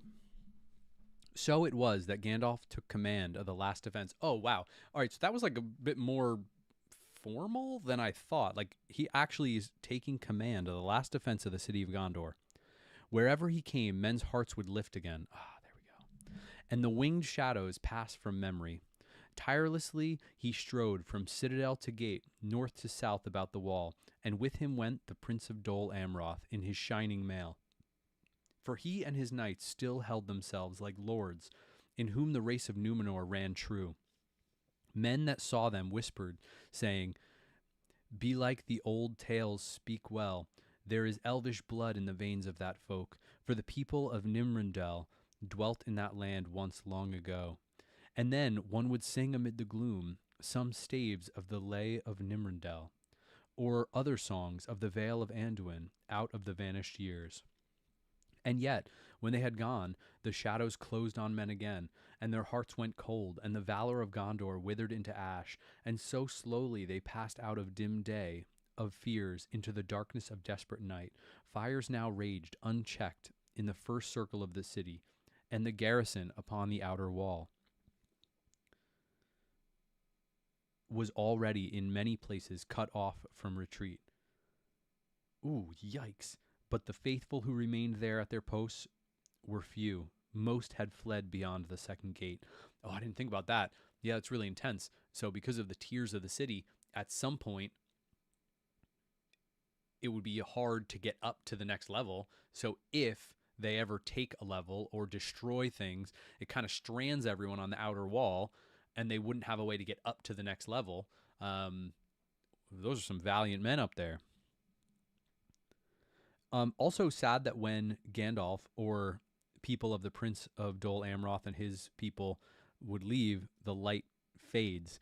I was hoping some people would hold on to that and kind of be given some valor and step up to this occasion. But it sounds like kind of no. When they're gone, the men are not holding on. Far behind the battle, the river had been swiftly bridged, and all day more force and gear of war had poured across. Now, at last, in the middle of the night, the assault was loosed. Oh, they didn't wait long at all. I thought it was going to go into a different direction of sieging, but they're ready. The vanguard passed through the trenches of fire by many devious paths that had been left between them. On they came, reckless of their loss as they approached, still bunched and herded within the range of bowmen on the walls. But indeed there were too few now left there to do them great damage, though the light of the fires showed up many a mark for the archers, of such skill as Gondor had once boasted. Then, perceiving that the valor of the city was already beaten down, the hidden captain put forth his strength. Slowly, the great siege towers built in Osgiliath rolled forward through the dark. They built those things quick. Messengers came again to the chamber in the White Tower, and Pippin let them enter, for they were urgent. Denethor turned his head slowly from Faramir's face and looked at them silently. The first circle of the city is burning, Lord, they said. What are your commands? You are still Lord and Steward. Not all will follow Mithrandir. Men are flying from the walls and leaving them unmanned. Why? Why do fools fly? Said Denethor. Better to burn sooner than late, for burn we must. Go back to your bonfire. And I will go now to my pyre.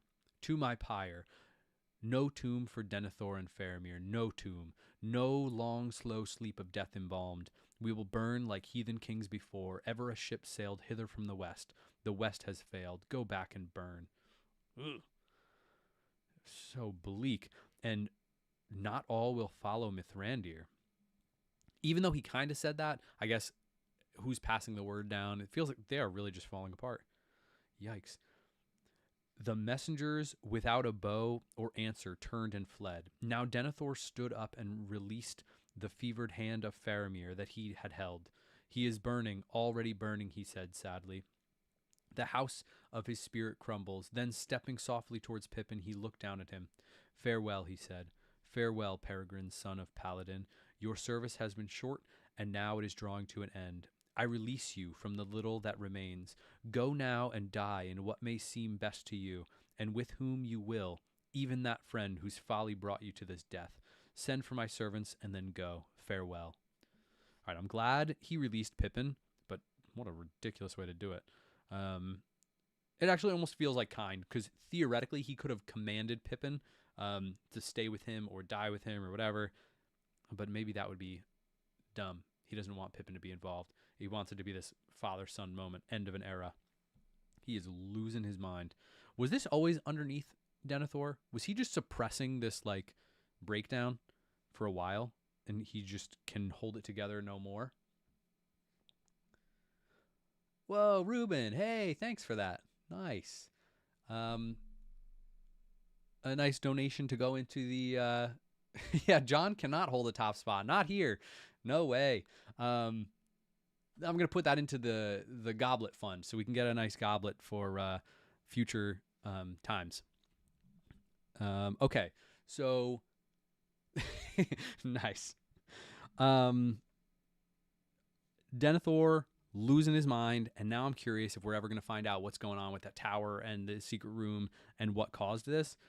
I hope so, but sometimes JRR does this where he leaves things a little more up to interpretation, um, which I don't mind speculating and theorizing, but this feels a little more juicy than that. I want answers.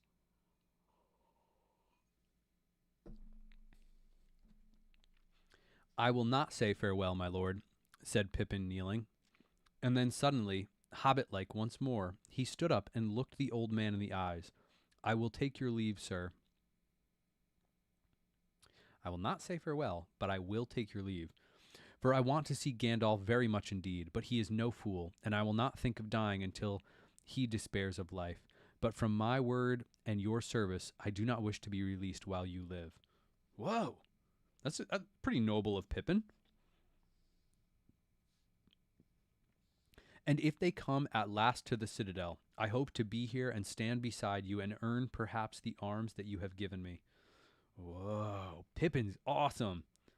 Do as you will, Master Halfling, said Denethor, but my life is broken. Send for my servants. He turned back to Faramir.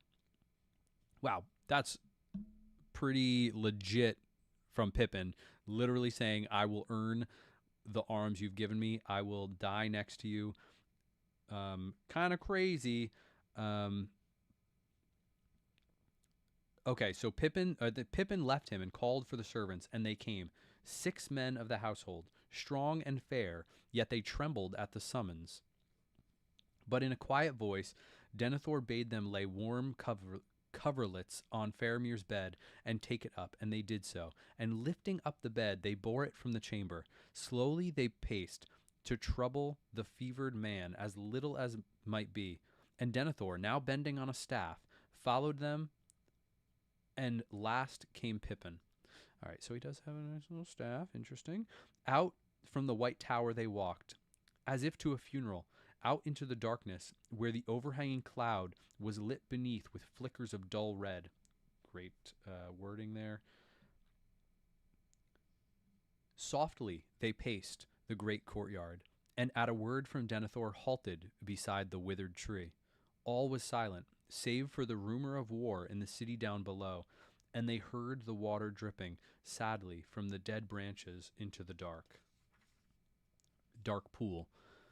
Then they went on through the citadel gate, where the sentinels stared at them in wonder and dismay as they passed by. Turning westward, all right, citadel gate, then they turned westward.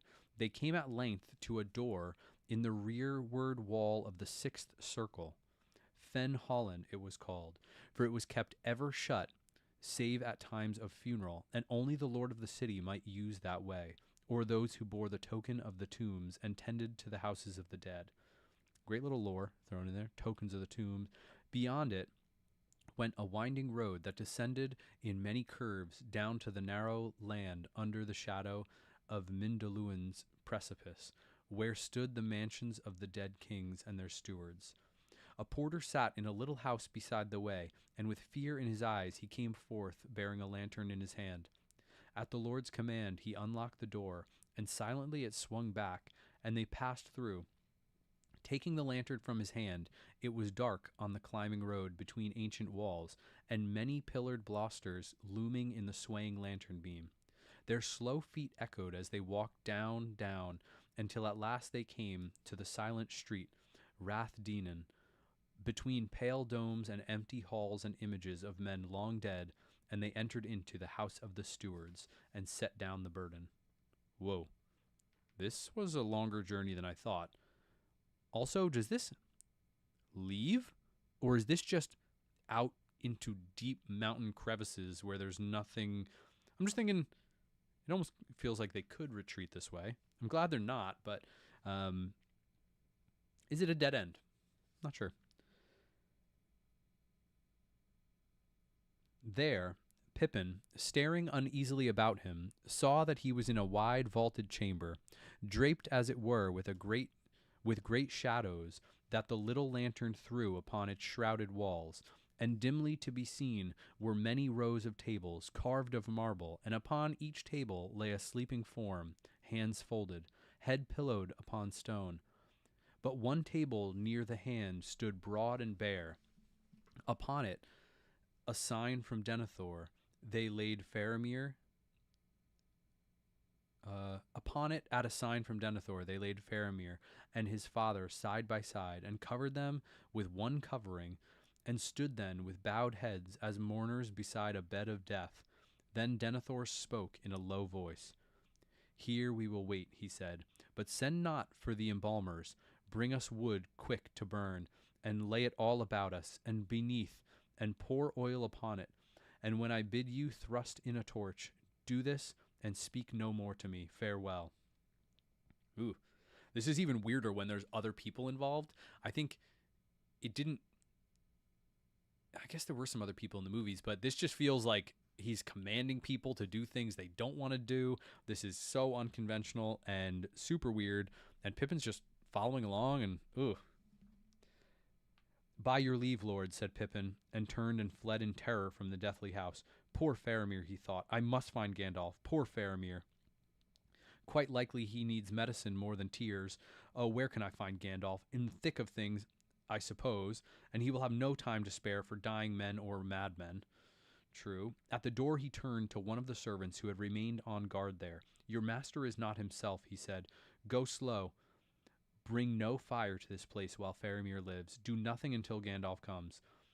Who is the master of Minas Tirith? This man answered. The Lord Denethor or the Grey Wanderer? Ugh, see, that's why they're not listening to Mithrandir. They're sassy. This is a sassy man. But why? Where's he getting this hate for Gandalf? He doesn't like his bad news. The Grey Wanderer or no one, it would seem, said Pippin. And he sped back up the winding way as swiftly as his feet would carry him, past the astonished porter, out through the door and on till he came near the gate of the citadel. The sentinel hailed him as he went by, and he recognized the voice of Beregond. Oh, yeah, Beregond. Yeah, Beregond's going to help. All right, good. Because I'm thinking Pippin's leaving, but he can't possibly believe that this dude who's being sassy towards Gandalf is going to listen to what he said. But maybe on some level he would, because he would know the truth of what Pippin is saying. So I can hope. But all right, hopefully Beregond is able to jump in and assist. Whither do you run, Master Peregrine? He cried. To find Mithrandir, Pippin answered. The Lord's errands are urgent and should not be hindered by me, said Beregond. But tell me quickly, if you may, what goes forward? Whither has my lord gone? I have just come on duty, but I heard that he passed towards the closed door, and men were bearing Faramir before him. Yes, said Pippin, to the silent street. Beregond bowed his head to hide his tears. They said he was dying, he sighed, and now he is dead. No, said Pippin, not yet, and even now his death might be prevented, I think. But the lord of the city, Beregond, has fallen before the city is taken. He is fey and dangerous. Quickly he told of Denethor's strange words and deeds. I must find Gandalf at once. Then you must go down to the battle. I know, the Lord has given me leave, but Beregond, if you can, do something to stop any dreadful thing happening.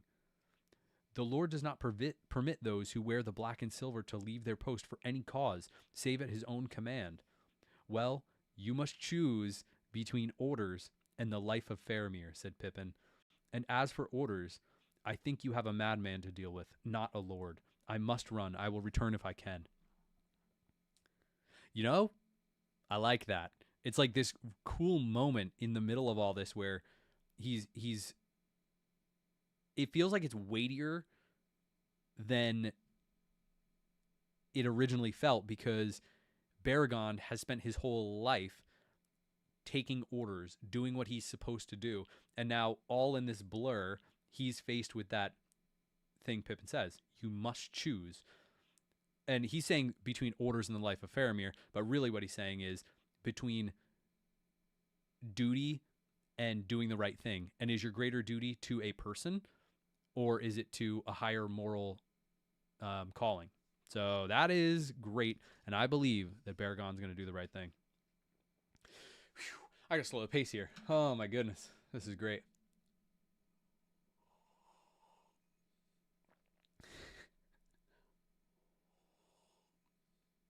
Yeah, Pippin does rock. And yes, this is preparing for reading to Calvin someday. And well, I was about to go dark. All right, I'll just if I did, if I died, it went dark. Denethor's got me thinking dark thoughts. This is already set. Calvin can watch this. Hey, future buddy. Hope I can read to you this way. Hopefully, I can read to you the normal way, face to face. But just in case, this isn't a bad backup plan. All right, there's too dark. Let me get back. I need to spend more time with Gandalf instead of Denethor, so I can get some light thoughts. All right. So he ran on, down towards the outer city. Men flying back from the burning past him, and some seeing his livery turned and shouted, but he paid no heed. At last he was through the second gate, beyond which great fires leapt up between the walls, yet it seemed strangely silent. No noise or shouts of battle or din of arms could be heard. Then suddenly there was a dreadful cry and a great shock, and a deep echoing boom, forcing himself on against a gust of fear and horror that shook him almost to his knees. Pippin turned a corner, opening on the wide place behind the city gate. He stopped dead. He had found Gandalf, but he shrank back, cowering into a shadow. Oh, man, great writing. Ever since the middle night, the great assault had gone on. The drums rolled to the north and to the south. Company upon company of the enemy pressed to the walls. There came great beasts like moving houses in the red and fitful light. The Mumikal of Harad dragging through the lanes amid the fire's huge towers and engines. Yet their captain cared not greatly what they did or how many might be slain. Their purpose was only to test the strength of the defense and keep the men of Gondor busy in many places. It was against the gate that he would throw his heaviest weight. Very strong it might be, wrought of steel and iron, and guarded with towers and bastions of indomitable stone, yet it was the key, the weakest point in all that high and impenetrable wall. The drums rolled louder, fires leaped up, great engines crawled across the field, and in the midst was a huge ram, great as a forest tree, 100 feet in length, swinging on mighty chains. Long had it been forging in the dark smithies of Mordor, and its hideous head, founded of black steel, was shaped in the likeness of a ravening wolf, and on it spells of ruin lay. Grond they named it, in memory of the hammer of the underworld of old. Great beasts drew it, orcs surrounded it, and behind walked mountain trolls to wield it. Great beasts. I thought that meant the mountain trolls, but then it mentioned the mountain trolls. So who are the other great beasts? I'm glad they are diving into this lore. This thing is terrible and somehow awesome at the same time, in a dark way. But about the gate, resistance still was stout. And there the knights of Dol Amroth and the hardiest of the garrison stood at bay. Shot and dart fell thick. Siege towers crashed or blazed suddenly like torches. All before the walls on either side of the gate, the ground was choked with wreck and with bodies of the slain. Yet still driven as by madness, more and more came up. Gron crawled on. Upon its housing no fire would catch, and though now and again some great beast that hauled it would go mad and spread stamping ruin among the orcs, innumerable that guarded it, their bodies were cast aside from its path, and others took their place. Grond crawled on. The drums rolled wildly over the hills of slain. Hills of slain. A hideous shape appeared. A horseman, tall, hooded, cloaked in black. Slowly, trampling the fallen, he rode forth, heeding no longer any dart. He halted and held up a long, pale sword, and as he did so, a great fear fell on all, defender and foe alike. And the hands of men drooped to their sides, and no bow sang. For a moment all was still. The drums rolled and rattled. With a vast rush, Grond was hurled forward by huge hands. It reached the gate. It swung. A deep boom rumbled through the city, like thunder running in the clouds. But the doors of iron and posts of steel withstood the stroke. Who was that guy? A tall horseman, hooded and cloaked in black. Is this one of the Black Riders? Is this a ring wraith? Not the main guy, but it feels like maybe, but then a long pale sword. Yeah, I'm curious. Okay. Oh, Black Captain. So is this the why do I keep forgetting his name? Um, the king of which king of Angmar? Is that him, Black Captain? Rose in his stirrups and cried aloud in a dreadful voice, speaking in some forgotten tongue, words of power and terror, to rend both heart and stone. Thrice he cried. Thrice the great ram boomed, and suddenly upon the last stroke the gate of Gondor broke. As if stricken by some blasting spell, it burst asunder. There was a flash of searing lightning, and the doors tumbled in riven fragments to the ground. In rode the Lord of the Nazgul. A great black shape against the fires beyond he loomed up, grown to a vast menace of despair. In rode the Lord of the Nazgul under the archway that no enemy ever yet had passed, and all fled before his face. All save one. There, waiting silent and still in the space before the gate, sat Gandalf upon Shadowfax. Shadowfax, who alone among the free horses of the earth endured the terror, unmoving, steadfast as a graven image in Rathdinan. You cannot enter here, said Gandalf, and the huge shadow halted. Go back to the abyss prepared for you. Go back. Fall into the nothingness that awaits you and your master. Go. The Black Rider flung back his hood. Whoa! And behold, he had a kingly crown, and yet upon no head visible was it set. The red fire shone between it, and the mantled shoulders vast and dark. From a mouth unseen there came a deadly laughter. Old fool, he said. Old fool, this is my hour. Do you not know death when you see it? Die now and curse in vain. And with that he lifted high his sword, and flames ran down the blade. Gandalf did not move. And in that very moment, away behind, in some courtyard of the city, a cock crowed. Shrill and clear he crowed, reckoning nothing of the wizardry or war, welcoming only the morning that in the sky far above the shadows of death was coming with the dawn. And as if in answer, there came from far away another note. Horns, horns, horns. In dark Mindoluin's sides they dimly echoed. Great horns of the north wildly blowing. Rohan had come at last. Whoa, what in the world? What a way to end the chapter.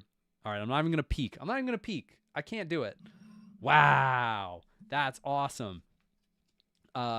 So Lord of the Nazgul is here at the gate. Crazy. Trying to fight Gandalf right here. And whipping back his hood, revealing his crown. So I'm picturing, the battle from the movie happens in Pelennor Fields a little bit later. But whoa, cool. So that was really intense. And Gandalf is awesome, and Shadowfax is awesome. And funny that a rooster crowing is what breaks out of that. It feels a little anticlimactic in that moment, but also like so simple and normal. Like, oh, whoa. A little moment of realization. The dawn has arrived, and with the dawn, Rohan. Yes, that is great. All right, I'm not going to look at any words from the next chapter, except I'll look at the title. Little teaser. Ride of the Rohirrim. Okay, I'm curious if we're now going to go back in time and track some of the other things, or if it was just, if we're just going to pick up where we left off. Because I want to pick up where we left off, but I also like going back. It's kind of like the chaos of now, but now we can just say, oh, okay, breathe easy. Now let's go back to before chaos and battle and darkness. I think J.R.R. does that well. So sometimes he'll take you out of the battle and let you breathe easy for a little. And if that's done by a little time travel back here for the next chapter, I wouldn't be upset. But if we must carry on in the chaos of battle, I'll accept that as well. All right, let me catch up. What'd I miss? Hurons. Horns.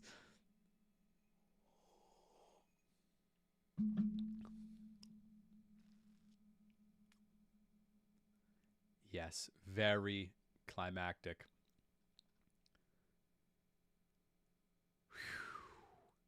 Oh yeah, what? How long? Oh my goodness! Wow, we've been doing this for 2.5 hours. Cool.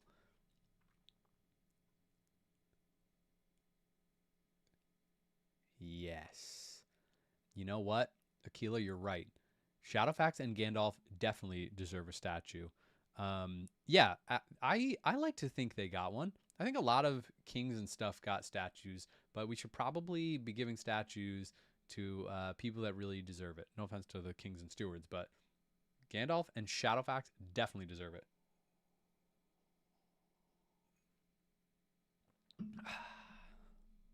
Good timing. Finish the chapter, finish the beer, and wow. Now what? Count down the minutes till I can read some more. Well, what's a good schedule? I don't know. I'll talk to John after this, but maybe every other day. If can I wait 2 days? Yeah, I can wait 2 days. It's nice because I almost don't want it to be over. You know, on some level, it's like you can only read this for the first time once. I got to soak it in. But I think this is a cool way to soak it in. Ironically enough, this actually takes a shorter amount of time than I usually read it because I go a little slower, read every word, and then go back and then reanalyze. So this is like a little bit quicker than my normal pace, but it's kind of nice, especially for a battle chapter because it feels like you're just being carried away in the flood of battle. I can't stop it even if I wanted to. All right. Well, I guess that's it. How does John usually end these things? Oh shoot, I forgot. And we could do our sign off, but it's been so long. Um, I don't know if there's anything else to say before our sign off, but somebody's got to have it.